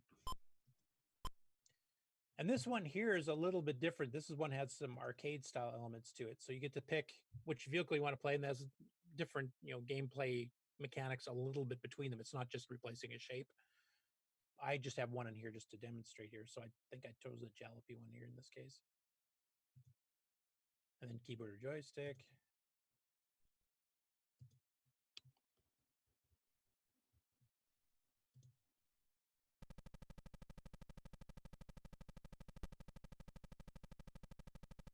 So in this case here, I think you have to take the multiplication on the very top, and then you have to move into the lanes between the numbers on the top of the lane. So your answer has to be within that range type thing. So then you move back and forth and you drive through and you can hit cars if you get it wrong. And I don't know how that warp forward thing works, but I thought it was a rather interesting way of doing it. An educational game rather than just punching in raw numbers like the previous demos were. Looks good. Yep. Next up, Night Flight is a airplane simulation done in BASIC. But I like the way he drew the. Bugger off the ads already. You want to be an IT pro, so you must have remote monitoring and. I like the way he did the whole drawing the title, because that was actually a discussion on Facebook about what games did that first. And here's a game from '83 done in BASIC that was doing it, kind of handwriting it out. Now, because it's supposed to be a flight simulator in BASIC, don't expect miracles on the actual gameplay. All right. Instructions, how much fuel you want. I'm being told Jim Gary has already ported this while you've been talking to the MC. I don't even know if you're serious or not. No.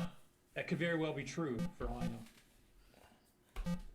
Like I said, don't expect miracles. The gameplay itself is not the greatest thing, but I just like the whole handwriting, to take the time in BASIC to draw all that out. It takes more patience than I would have. Next one up is Pit Fiend, and I think we showed a brief clip of this a long, long time ago. And Pocket Money Software was kind of the Novasoft of the UK, where the games were a lot cheaper than normal.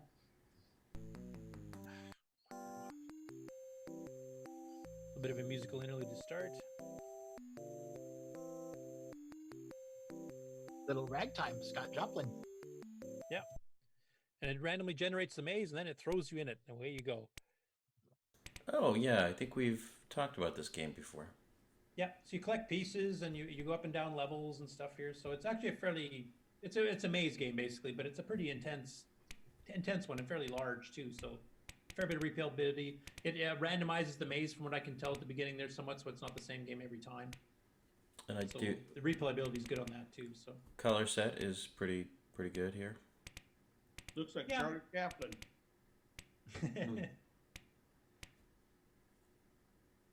So an interesting little game. I think we could probably improve the palette a little bit with the CoCoVJ or the Coco 3, like Nick and I did with some, and then was it Brendan and Pear that did the other one? The CoCoVJ version, I think. Well, yeah, you could use black instead of green. Yes. And kill the border too. Yep. Oh, scary monster.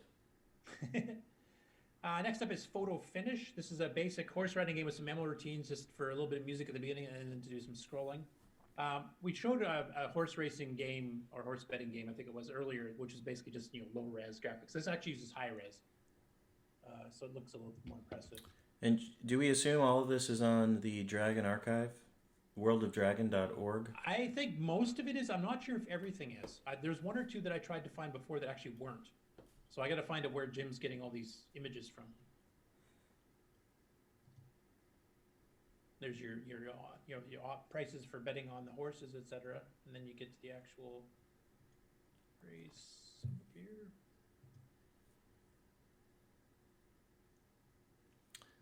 Yeah.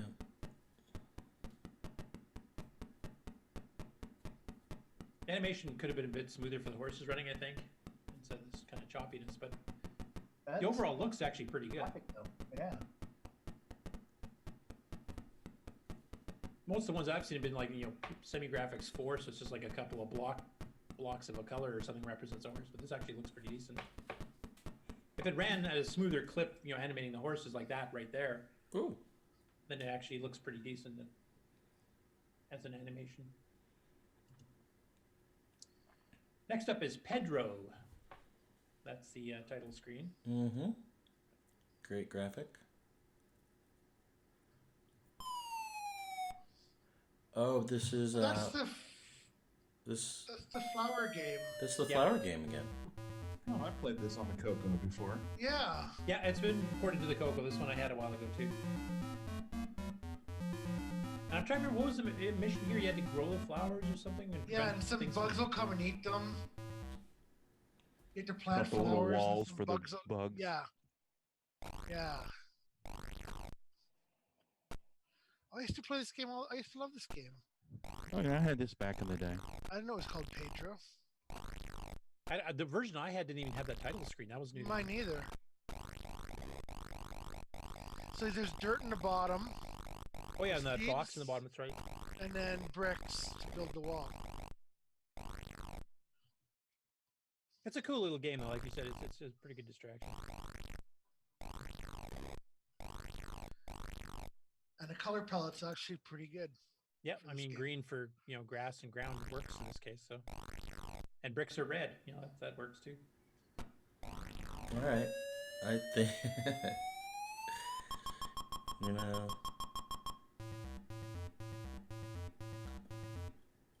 Anyway, it keeps on going, gets more difficult, so you need to see there. All right. And the last one I have for today is called Pen Gammon. I don't know why they called it that specifically, but it's a backgammon game written mainly in BASIC. It's not the same as the backgammon we had from Radio Shack.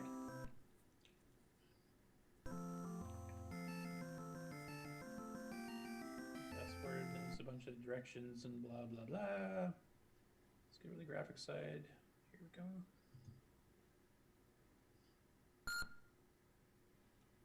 So this is where you can see it's definitely in BASIC. But it's a pretty nicely drawn out board. I haven't played backgammon in so many years, I've actually kind of forgotten how to. Yeah, I don't remember how to do that. Definitely a busy screen.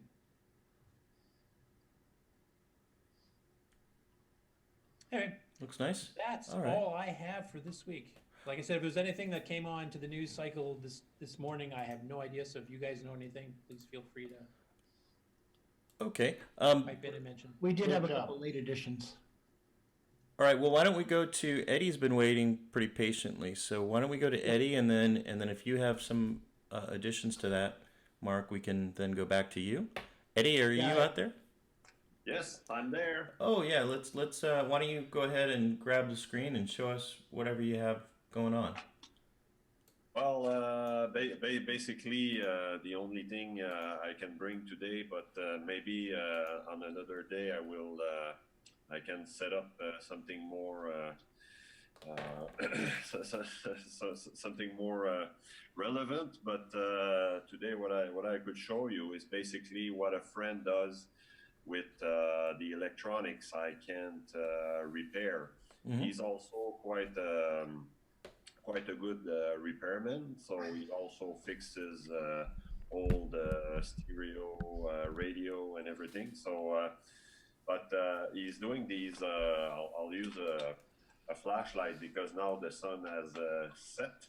Mm-hmm. So I'll use a light to maybe that's too bright, but anyway, you see how we can see it. We don't need the light, I don't think. So basically, he's reusing to make different kind of jewelry. So that's one example. And so your friend is taking some old parts and converting them into jewelry. Exactly. Okay. His name is Benoit Huot, and he's actually quite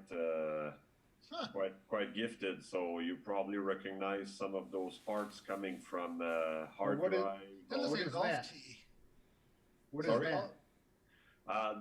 This comes from a big SCSI hard drive, I believe, if my memory is right. So I thought it was a golf tee.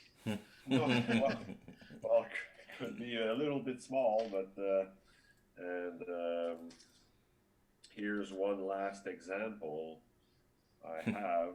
So now, are you married, Eddie? Sorry? Are you married? I may say so, yes. Well, you should have your wife come out with the jewelry on. Yeah, well, yeah. Next time. Well, he's also making, necklaces. And he's gonna try to make some, rings out of this also. So Cufflinks. Cufflinks. We have a comment in the chat from Ken Reichert. He said, "If those earrings fall off, you may have a chip on your shoulder." Well, it also. Someone is challenging Samuel Gimes there. This bad joke brought to you by Nightmare Highway. Nightmare Highway. It also helps with your memory skills. Very good. I see what you did there. Yes. Now, Eddie, did you say that you're also into astronomy also? Oh, yeah. Well, I got many how can I say, many interests, and maybe you and I'm speaking to Ron, Yeah. we can plan something so we can share the northern sky here with your southern sky. Okay, cool. Maybe next time, if you agree, I could show you my MSX musical computer. It's a Yamaha CX5M2 MSX computer that was dedicated to music. Actually, it had many software included in the ROM, and it was also designed to work with the Yamaha DX7 synthesizer, which revolutionized the music in the 80s. So, boy, if Dave O'Connor was here, he would probably be excited to join with you. Yeah. Have you seen David O'Connor's stuff from Australia? I heard, but I heard and I've read a couple of his. I think he wrote a couple of articles about music and the Coco, I believe, and but no, I haven't had the chance to talk to him or to see that. Yeah, he would be a good one to hook up with. Yeah, thanks. Yeah. And thanks. Actually, as a matter of fact, thanks, Ron, for inviting me today. It was sure. Great. That's my job. That's what I do here. Right, guys? That's right. Well, it's either that or you have lunch with them. Well, sometimes do I that would too. love. Yeah. The winter has finally arrived here in Quebec, and we got lots of snow. So skiing is good. And as a matter of fact, unfortunately I have to leave all of you because I'm ski patrol and I'm on duty tonight. So so thanks for all. Thanks to all of you for having me on the show, and looking forward to be with you probably next week. Great. How far from Ontario are you? Sorry? How far from Ontario are you? I'm in Quebec City, so okay. Yeah, I'm about 4 hours from. I'm in Ottawa. From Ottawa, yeah, I know you're from Ottawa, so yeah. I'm about right. 4 hours, and I think we chatted already, and I'm in Ottawa maybe once every month. Oh, yeah, okay, that's right. I'm the one. Yes, you're the one. I remember that conversation now. Okay, I'm getting old. So. Awesome. All right. Well, thank you all, and have a great day. All right. See ya.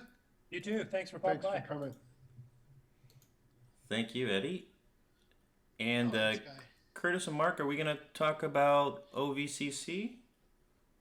I'll let Mark take it away. I had seen that. It was a little bit buggy for me and a few other people in the Coco list, so I didn't want to mention it right off the bat as news.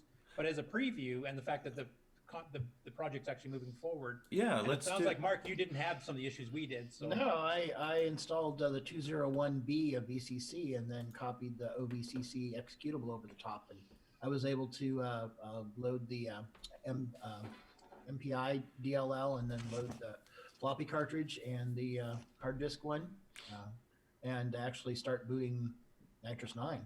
Well, Mark, can you explain kind of what the updates are? And I know everyone's been waiting for a VCC update for a long time. So what are they? What can we expect when it's completed? So on the Coco mailing list, one of the biggest complaints about VCC is that the 6309 support's not accurate. I guess it's a divide instruction or something. There's a few instructions missing, not just the hardware divide, but hardware divide and hardware multiplier are two of the ones that were missing completely. Right. And I think some of the bit instructions were missing as well. Hard crashes and it totally crashes out. So the guy who did OVCC, Walters and Body, I think. Yeah, that's pronounced. Yeah, he basically patched up the 6309 C module and recompiled it. And Curtis was able to, at least initially with some futzing with the ini file, get it to boot and not crash. And I actually ran some of my Basic 09 tests where it did crash before. It would give you an unimplemented instruction and then just exit, and it went right through the test, no problem.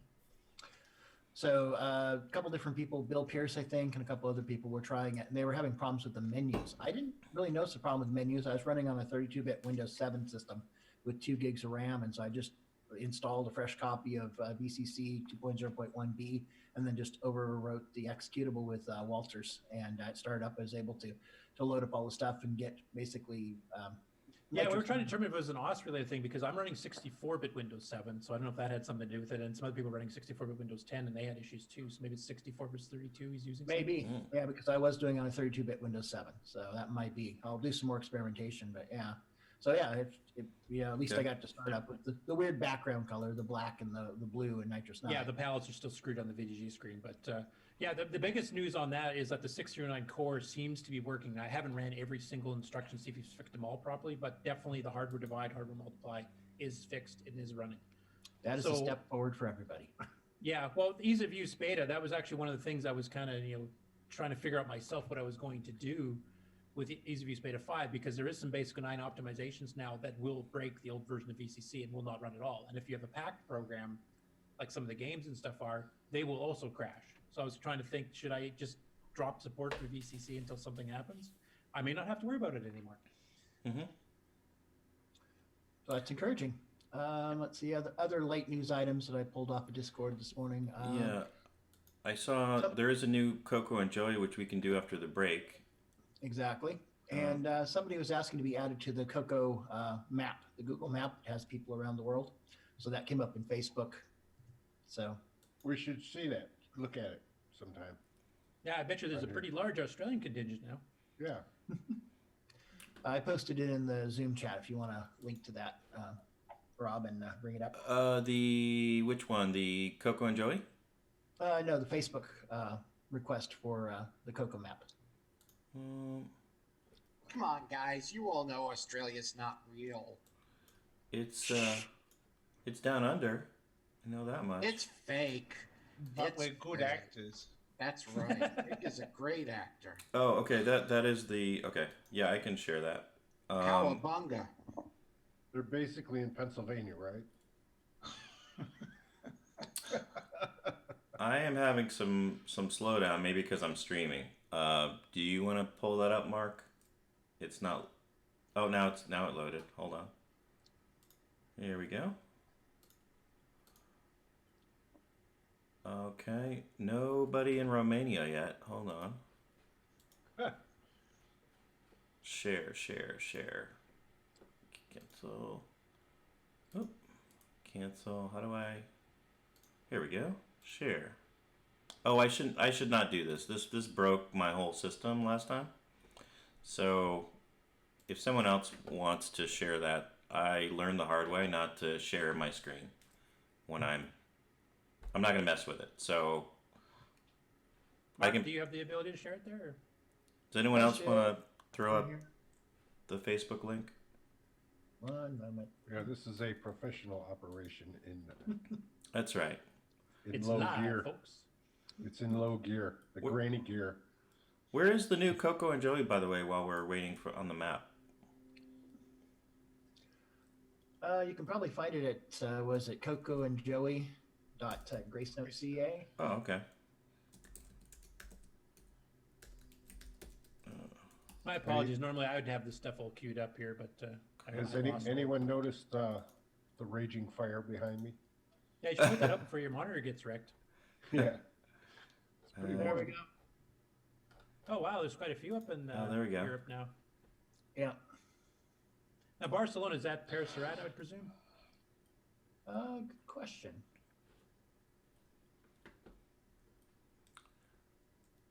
Yep, it is. Okay, I think we can my see my partner in crime for 609 stuff. That's right. He needs to clean up his backyard. That's you can see right down there. All right. Let's see who's in Denmark. Who's in Austria? Oh, we'll find out here in a moment. Okay. And this should be Simon. Where is it printing? We're being blocked by. Oh, it's on the left. Far left. It's on the left. Yeah, far left. So. Simon Jonason. Yeah, actually, there we go. Johan Johan Klausk. All right. Cool. Now Antarctica. I mean Australia. We'll have to get them on the show, huh? We with should. subtitles. Yeah, with subtitles. So this over here is probably going to be Titanium Studios, would be my guess. Yep, Jason Lee. And who's that? Emmett Donnelly. It's Western Australia, Perth. This is a big country, isn't it? Yep. What is it, the size of Texas? We have Martin Crockett and A lot bigger than that, I would guess. Yeah. Respect. We don't have David O'Connor on here. He does have 2 other people in Adelaide. Oh, and more of Nick's neighbors? Yeah, I think Nick's way over here, though. On the right. Yeah, that's right around the corner, though. Where? Go up. Just a boomerang's Oh, throw away. Mark McDonald. McDougal, yep. Oh, sorry, McDougal. Sorry. So I think, where are we in here? Porter of Loadrunner and other things. Rise, Anthony Hobart. Yeah, Bob DeVries used to be one of the big OS9 guys in Australia. There's Nick. Almost on the Nick. Nick, you're by the water, huh? Yeah, that's right. Close. Yeah, and Otery. And up here we have Eldfoot. It's kind of cool, you know, bop around and look at various people. This should be Structus Productions. Yep, Brian Joyce. And the one up in the middle, is that Bryza? Yeah, that should be go left. The one there, that should be Brazer. Yeah. That's Brian Palmer. Bryza's Bryza. He's in the bush. That's where they filmed No, he's the in the original desert, Mac- really. That's where they filmed the original Mad Max. Oh, is it? Oh, yeah. There's actually 2 here. Hey, Mark, can you post the link to the map in the chat? I did. Oh, did you already? I posted a link to Can you put it in the YouTube chat so that everybody can Yeah, I'll put it there. Sure. Hold on. Sure.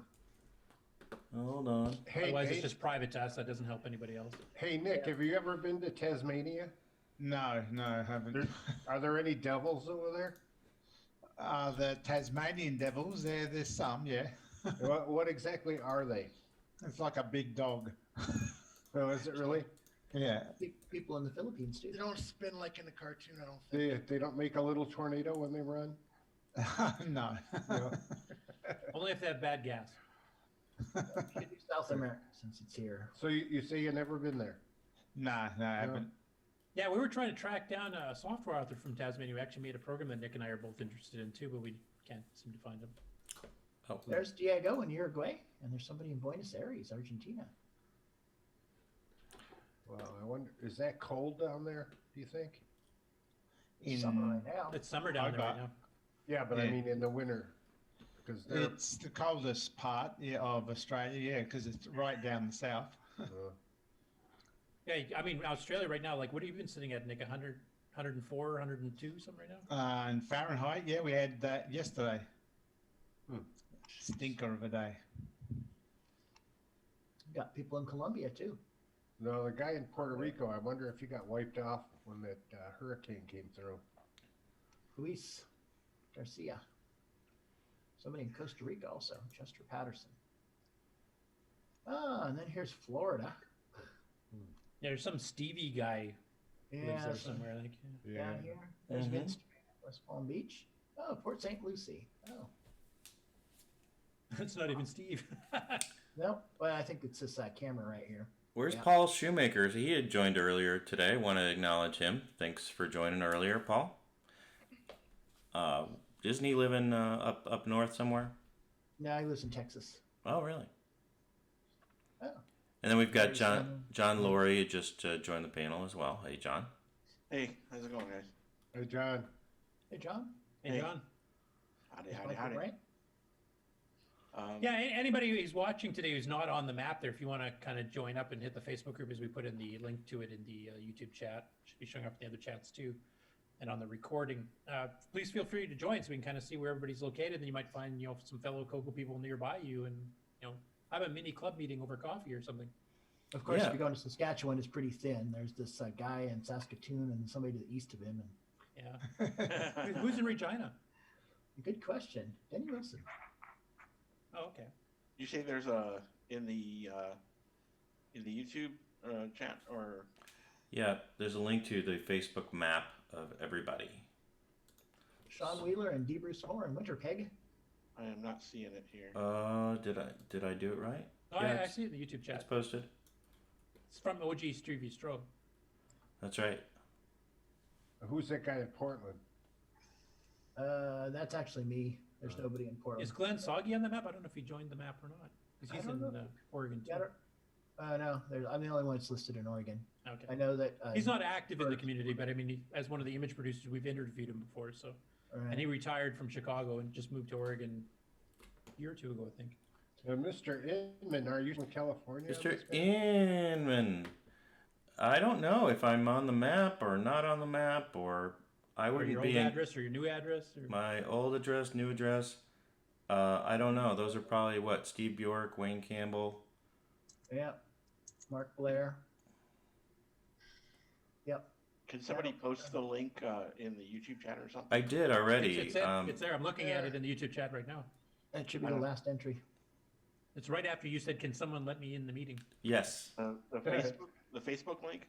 Yeah. Oh, the YouTube. I posted it everywhere, including Facebook. But yeah, it's in YouTube. I can I'll repost it in the Zoom chat, John, in No, case. I got it. Oh, you got it. Okay. I had to follow the Facebook link to get to the map link. Yes, to the map link. Yep. Am I listed? Am I one of the Jersey people?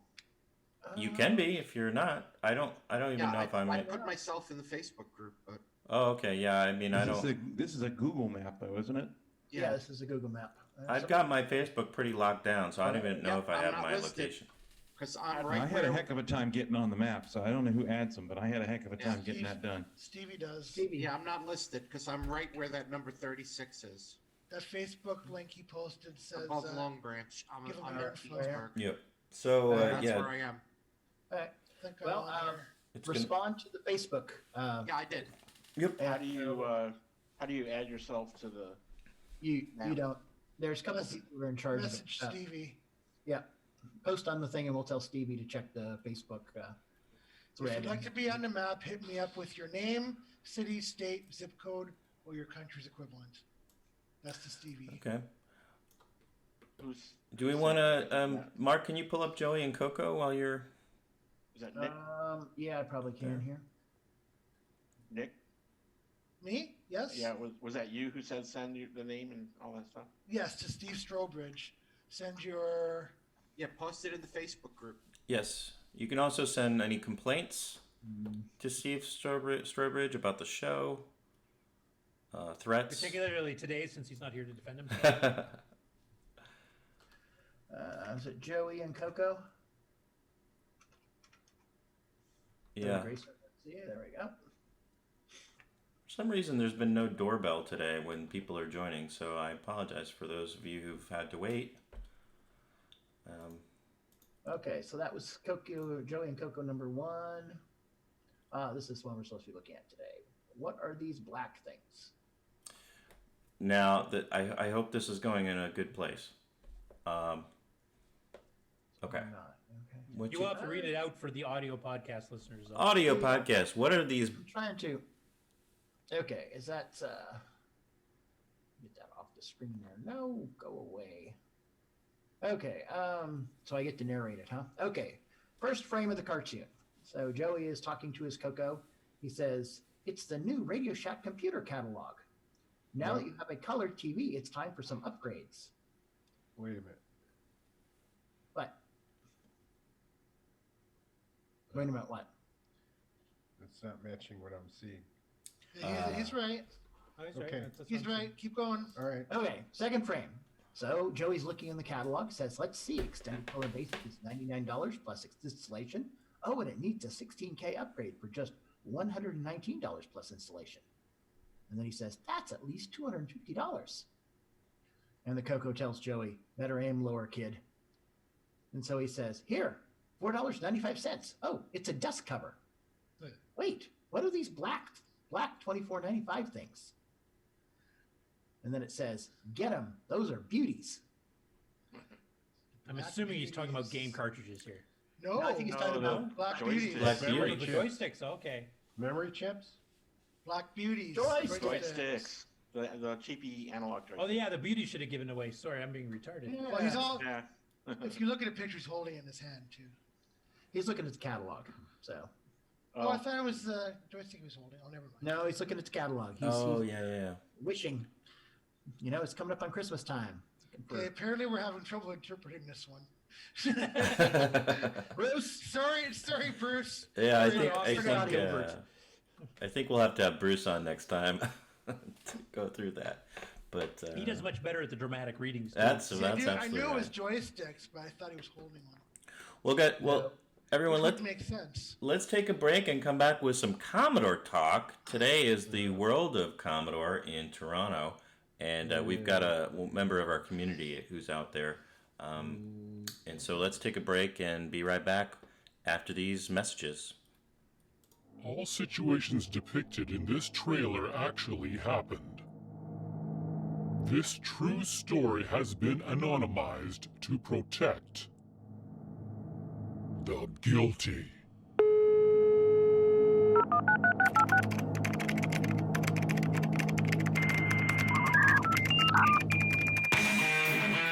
Starting in the dead of winter, a group of bored teenagers blew stuff up, learned code cracking, learned phone phreaking, hijacked and hacked. No system was safe. No one could catch them, or so they thought.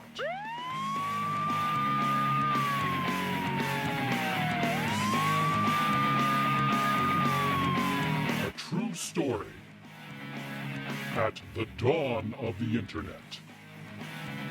System hacked.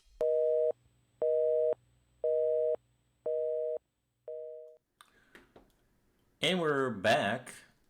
I'm going to change the title here, which has been the entire show. I've had Ron Delvo's Garage up, but that's okay. Commodore Talk. Why? I just never changed. We like all things retro. There's nothing wrong with that. I do. That's for Retro Talk, though, not CoCoTALK. Yeah.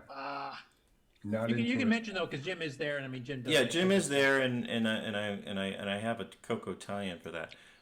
So if somebody can share the two links that I had referred in the Zoom chat, that would be helpful, so I don't break everything. Talk to you later, guys. I gotta fly. Bye, Terry. Take care. Hey, Brian. And I think David Ladd might have a Commodore update as well.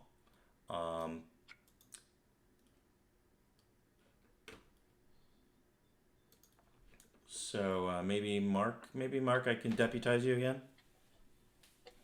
Should probably do a commercial. Well, What do you want me to do? we can go to another commercial. We just did a commercial. Yeah, can you share those two links that I put in the Zoom chat? TPUG? Okay. Yeah, TPUG. Let me pull these up here. The second link, well, I don't remember which one has Jim Brain's picture, but we can start with Jim Brain. Okay, I'll get them both up here and then figure out which one has Jim Brain's picture in it, since he is a friendly guy to the Coco. That's right. While we're waiting, David Ladd, are you out there? First one. All right. Okay, I'm ready to Guess share not. again here. Okay. All right, go ahead and share. Let me find the right those window links. here. That should be that one. Jason's trying to get in on Zoom too. Thank you. Whoever's in charge of that. Got him.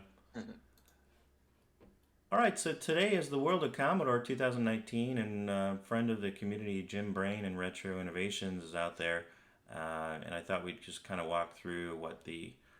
they don't have much of a website for the actual event. This is more of the user group website.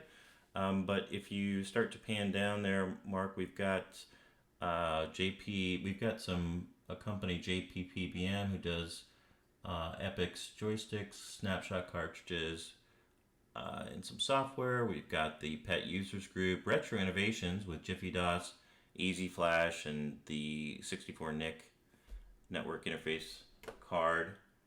Can you move down lower? Yep. You getting there? It's not moving. Really? Sorry, I can't see the main window here. So. Oh. Sorry, I did scroll down. I have down to double-sided games at the top of my web browser screen. Okay. One moment here. Uh, Yeah. Sorry, I wasn't prepared to do No, that. that's okay. I can post the links in the chat. Oh, there we go. Double-sided games. Alright. Vintage is the new old. They've got dust covers and I guess a lot of other stuff. We can go over to the other link and see the Sure. agenda. Did that refresh there for you? You know, How about now? it did refresh. I just wanted to go down to the agenda. I just saw you scrolling there a bit, so it seems to refresh. Yeah. Schedule? Yep. We got hacking Gecko OS, Life After Commodore, bare metal, C64 emulation on the Raspberry Pi. They've always have new games for the Commodore computers. Introduction to C64 OS. I don't know what that is. A video playback with the 1541 Ultimate. Now the 1541 Ultimate is a CoCoSTC type of device.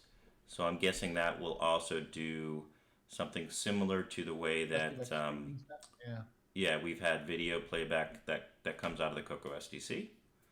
Yeah, I think I've seen that. I think it's like it looks like a little mini 1541 drive with a little SD card slot in the front. That's the SD2 IDC or IE. Okay. Yeah, there are several SDC options for the Commodores. Yeah. But the 1541 Ultimate emulates the 1541 drive cycle exacts. Yeah, and that's a cartridge. The 1541 Ultimate, which is at ultimate64.com, is a cartridge that goes in the back and gives you a network or Wi-Fi access, and you've got all your Commodore programs on that. It's also built into the Commodore 64 Ultimate 64 motherboard as well. Yep, and it also supports the turbo, like the Epix Fast Load. Yes. And other turbo card. There are many turbo options to speed up the disk access on a Commodore. Okay. Well, I just wanted to share that, and hopefully Jim Brain will have some more, updates for us next week. And I thought you could stop sharing if you want, Mark, and we'd go around the panel and talk about your memories of Commodore back in the day, and kind of, did your friends and family have any Commodore computers? Were you jealous of all the games available with Commodore computers? Did you ever think about switching over? I'm thinking more of the Commodore 64, yes. but also the Amiga. Yes, and kind of. And I think, Mark, you have you actually owned a Commodore back in the day. Yeah, I'll start with me. I was mainly an Apple guy. I mean, I had an Apple IIe, but most of my family had Commodores, and so I wound up getting a Commodore SX64, which is the portable version. And it's kind of a cool story too.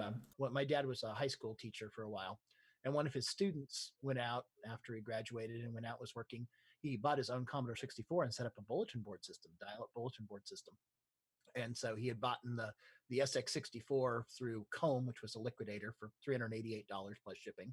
And then he wanted to buy the new Commodore 128 when it came out. He didn't have enough money, so he had to sell something. So he wanted to sell his SX. It's like, sure, I'll take that. So I bought it for like $350, and it was in, his first owner's brand new, had the box and everything. Still have the box.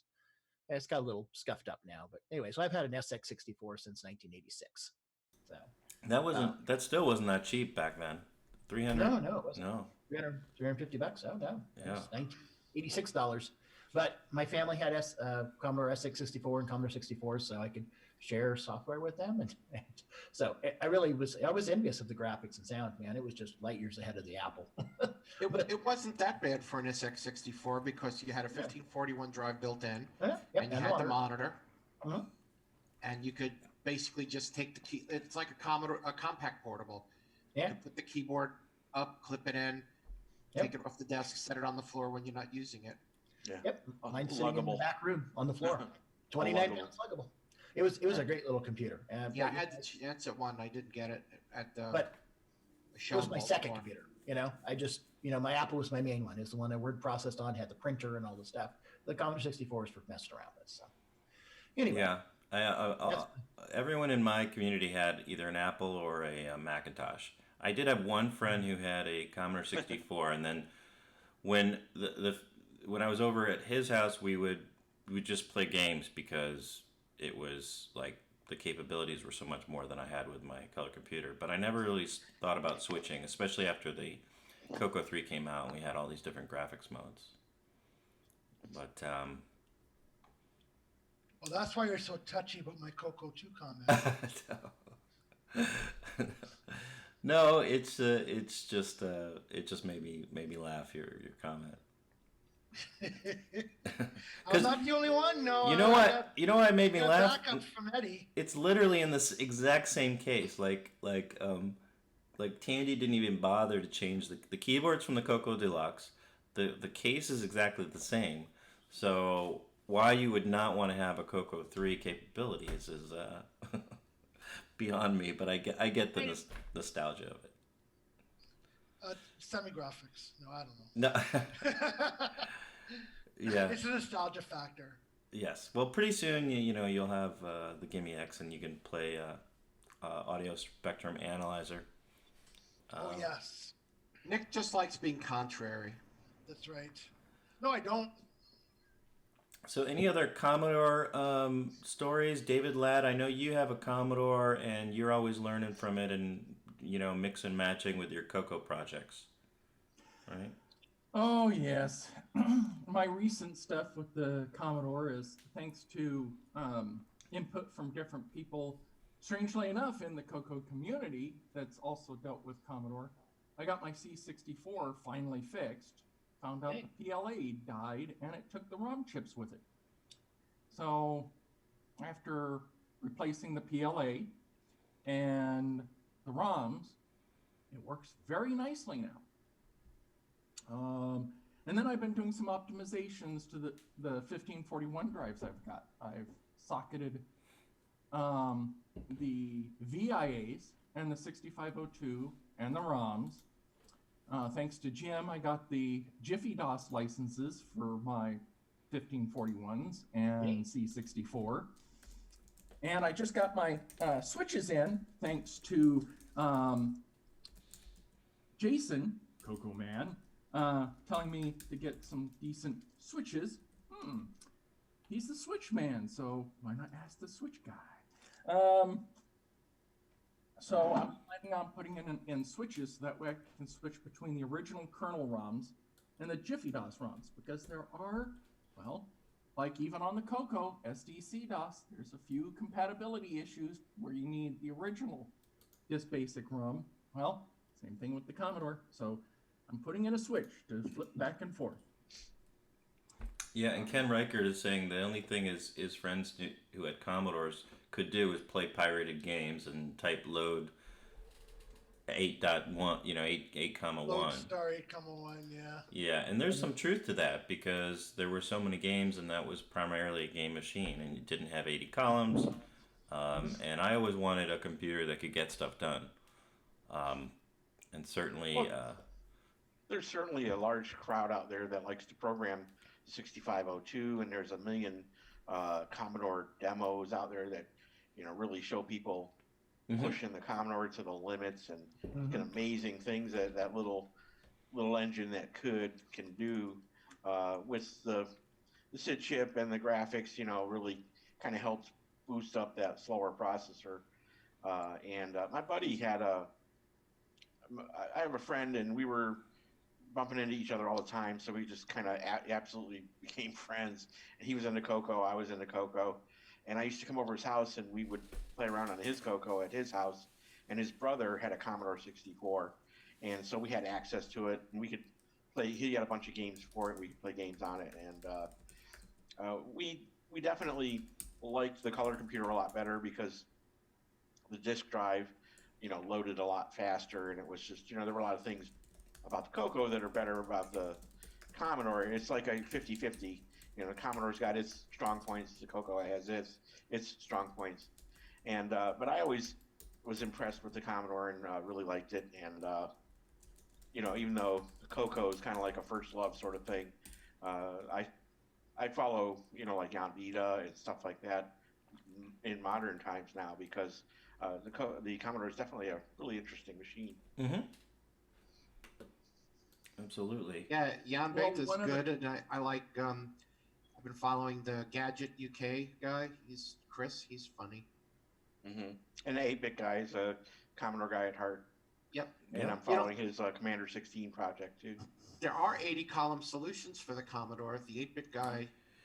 Yeah, they're not great Juan though. did a video on them. There's not great. He did a couple of the quest for 80 columns on the Commodore 64. He did a video on that. It's not inspiring if you needed 80 columns. Well, you know. I have a Commodore 128, and that has the 80 columns. Yes, that was the one that you could actually get something done in 80 columns on. Because they RGB support too. So yeah, and they also intended the 128 to be a CPM machine, which is why it has the 80 columns. And you can run CPM software on it. And Terry Yeah, Steen it has a said he liked having the sprites with things like Ghostbusters, but after not having a YUD or DP register, I walked away.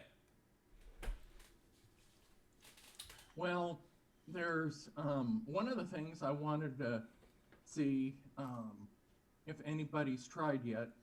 I'd like to try at some point.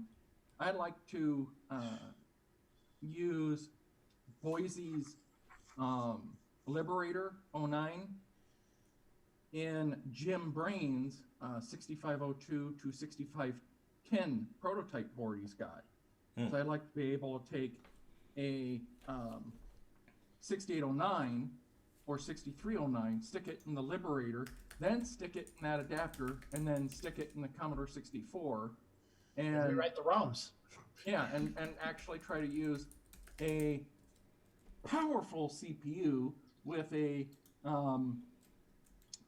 interesting hardware layout and see what kind of goodies can be done with that. Wow. Yeah. Well, speaking of Jim Brain, he has as we know, when the only product Commodore released that has the word Super in it, the Super Pet, they had to put a 6809 in to make that Super. Yeah, and there is a port of OS 9 for the Super Pet. Yes, you do require a hardware upgrade to add an MMU, and Jim Brain offers that. I was looking for the link for the MMU for that. But then you can run OS 9 on it. Yeah, so it's always interesting being able to merge different hardware types to get something even more unique out of the merger. Well, yeah, that's really what I don't have any other retro knowledge outside of the Coco, so I've been interested in looking at the Commodore computers and the Amiga for getting ideas for things that I can do with the Coco. But I really can't wait to get back on the Coco when I've been on the Amiga for a little while. It's not an ease of use computer. The Super Pet only works, by the way, when you put it in a phone booth. Yeah, here it is. I will post the Super Pet OS 9 MMU in the chat. What were you saying? Sorry, Al?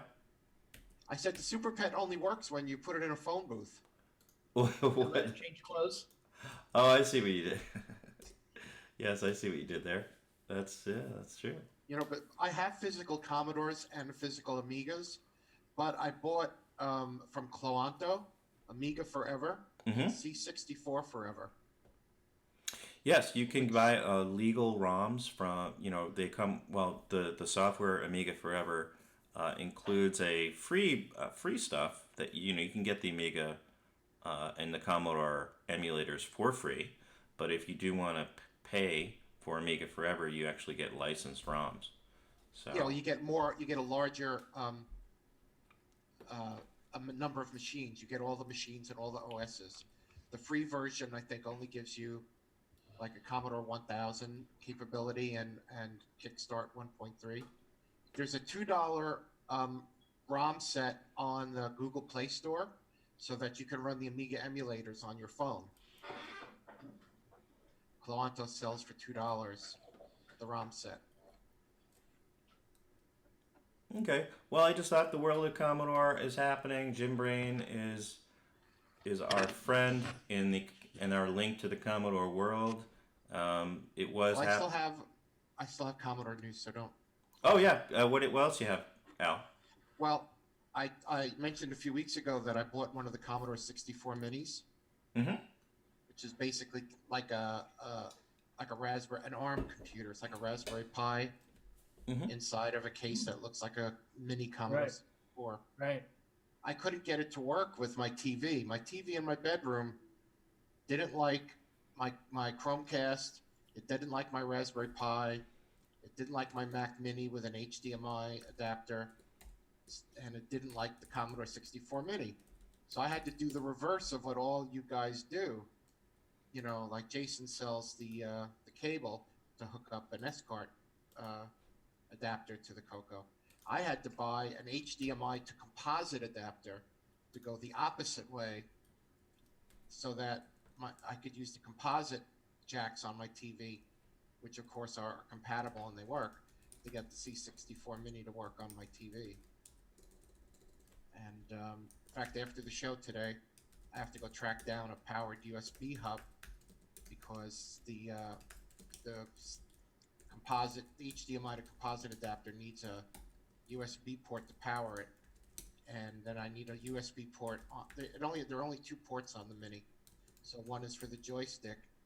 So I need a third port because I have a USB memory stick that has software on it, and it has the latest firmware. And the cool thing about the latest firmware is that it adds a new game called Galencia. Mm-hmm. And Galencia is like a Galaga clone. And it adds that to the C64 Mini built in. And it's a customized version specifically for the C64 Mini by the author. Well, you brought up games, and there's a lot of new games, right? Always coming out for the Commodore 64 and also for the Plus 4, actually, as well. So, you know, hopefully we're starting to get more games come out for the CoCo, and you know, yeah, C64 Forever emulates the Plus 4, so you could play those games on your PC with C64 Forever. You can, but now we've got Digger 3 coming out, and we've got Gunstar coming out, and we've got the port of Paul Shoemaker's version of Oregon Trail. I was having trouble thinking of that, so I just kept dragging it up. Yeah, so we've got a lot of games, original and remakes. And of course, a game that does not exist on any other platform, Nightmare Highway. That's right, and Ken Reichert pointed out that the Commodore 64 will not run Nightmare Highway. Do not try to run Nightmare Highway at home on your Commodore. No, you'll melt it down. And it shouldn't exist on the CoCo either. And thank you, Tim Franklin. I had noticed that Ron Delvaux was stroking his color computer, and I chose to ignore that. Well, listen, I have to tell my CoCo that's okay. You're hearing about the Commodore stuff, and it's not going to hurt you, baby. It's not going to hurt you. Okay. You know Okay, what? we were Get a room, Ron. The CoCo was the underdog back in the day, so I don't think we really have any leverage in mocking any other systems. As I said, I never considered the CoCo an underdog. As I said in the VCF West, my posters of VCF West said, take the CoCo multitasking challenge. Don't try this on a 6502. So we have a lot to be proud of. Exactly. Well, one of those items in the last news item about the Commodore Festival was GEC OS. Mm-hmm. And GEC OS is an attempt, not a successful attempt, to bring a multitasking Unix-like operating system to the 6502 on the Commodore 64. Yeah, well that's good, because I was wondering what that was, and good luck with that, Commodore community. Yeah, it's not anywhere near as finished as Nitrous 9 or Ease of Use. Yep. The closest they come is GEOS, but GEOS is only a single tasking. Yeah, GEOS is just a GUI basically. It's not a multitasking. Yeah, GEC-OS is an experimental operating system for 6502 and compatible processors. I had a GUI on my MC10, but I was able to peel it off the back. There you go. Little heat judiciously applied comes right off. Mm-hmm. All right, well, why don't we, if we're done with Commodore talk, and I apologize and I offer my sorry to anyone who is upset by our 6502 talk today. We're sorry. We're sorry. Go to your safe space. Go to your safe space. Don't be a snowflake, you Coco people. No, you got to say it like Nick Marotta. We're sorry, eh? All right, well, why don't we come back and we'll do some closing thoughts, and I'll pick a commercial here at random. Let's do Coco Thoughts one more time in case anyone missed it, and we'll go to a commercial. We'll come back with final thoughts. And now, Coco Thoughts by Samuel Gimes. How can one state that one doesn't like Donkey Kong, but then say Donkey King is bad because it's not just like Donkey Kong?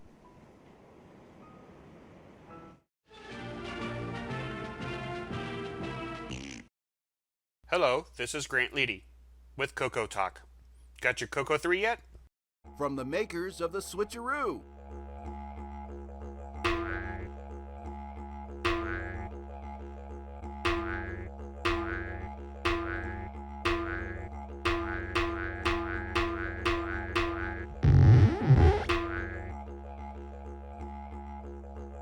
Wallaby Cable, Color Computer 3 Dual RGB Cable.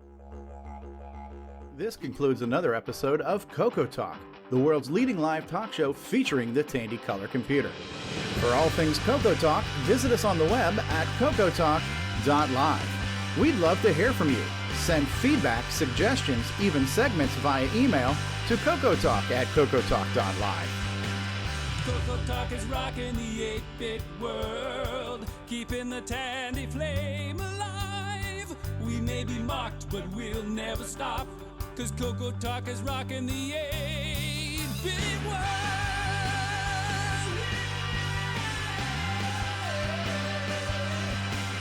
Consider supporting the show with a purchase of merchandise from our retro swag shop at 8bit256.com.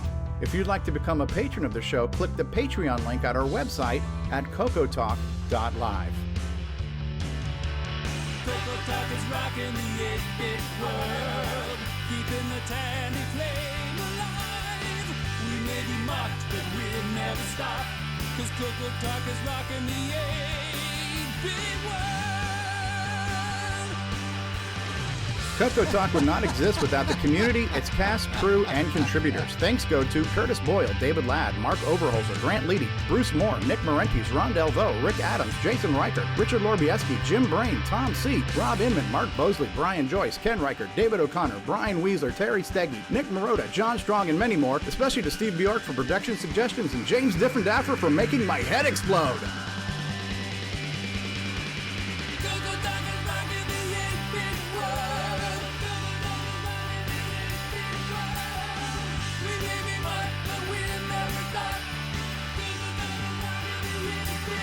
Please help support the CoCo community by visiting some of its various contributors.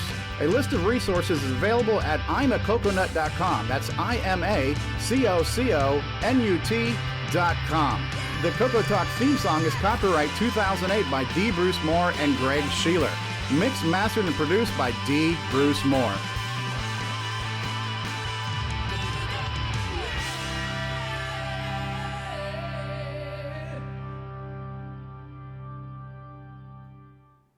CoCoTALK. Hey, everybody. Hi. Hello. Good morning, everybody. Good morning, everybody. Last words. Chet Simpson. Last words. It's a great weekend. I've got all kinds of presents for myself, including a CM8 with a door. Yay! Now you're just trying to make us all jealous. Yes, I am. Absolutely. It worked. Okay. Son. I don't know. John Laurie. CM8 door song? Anything? Give me a minute. I have a phone call I have to take. Okay. John will be back in a second here. That's okay. We'll wait for you. And Jason Reichert, who was at home and is now back in the car. Where are we going, Jason? We're going to go see some minor league hockey. That's exactly what I had Is that- thought of doing today. A real sport. That's good. And Is that's, I that think that's Sarah why I get beside you? accused. She's over there, yeah. And Is that the Penguins? Hi, Sarah. actually, we're going to see a minor league team. She can't hear you, but there's a minor league team that's like the two tiers down from the Pittsburgh Penguins, the East Coast or the ECHL, the Wheeling Nailers. Oh, right, West Virginia. And right, yeah, which is just on the other side of the river there and down a bit. But I'd also like to say that no 6502s were harmed in the filming of this episode.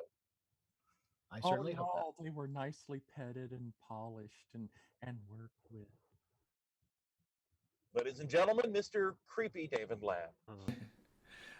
Ken wants to know who the Nailers are playing. They are playing the Kalamazoo Wings. Wings. I love Kalamazoo wings. And yeah, you get the special Kalamazoo sauce on them. And yeah. Funny enough, the Pittsburgh Penguins are playing the Detroit Red Wings tonight in Detroit also. And welcome to Hockey Talk. So we're already getting complaints about our hockey You're conversation. so close to being Canadian, Jason. You're so close. Hey, he lives in Toronto after all. Yeah, I know. That's funny. All right. Well. There goes the red and blue lights for real this time. Oh, really? I don't have. Okay. I don't have a soundboard. Are you getting pulled over? No, the police just looks like they're off somewhere in a hurry, but actually have the red and blue behind me for real for once, which is kind of funny. Ooh, All right. that was scary. Any other last words about the your weekend color computer? I see Jason is still on the road to my house to hand deliver my Joey controller. That's right. It's good to see. You're gonna love it. It's awesome. You guys are gonna love this little scene here with music playing. Comes on that DVD you're gonna order. All right. Was it part of Roger Taylor's? Yep. That's a Ron real. is using subliminal. It's a real fire going on there. You should feel my arm. It's all hot. Right We from need that him fire to there. adapt that program Who's the to a author? CoCoTALk specific version that shows a dumpster fire. That's right. That's a dumpster. So who's the author? Somebody asked earlier. Roger Taylor. Oh, it's Roger Taylor did this. Okay. Yeah, absolutely. He's quite the guy. We can see Ron's tape player. He still has a tape player. Mm-hmm. And floppy drives. Oh yes. I think John Laurie, you got retro. something playing in the background? Yeah. Not me. Oh. Me.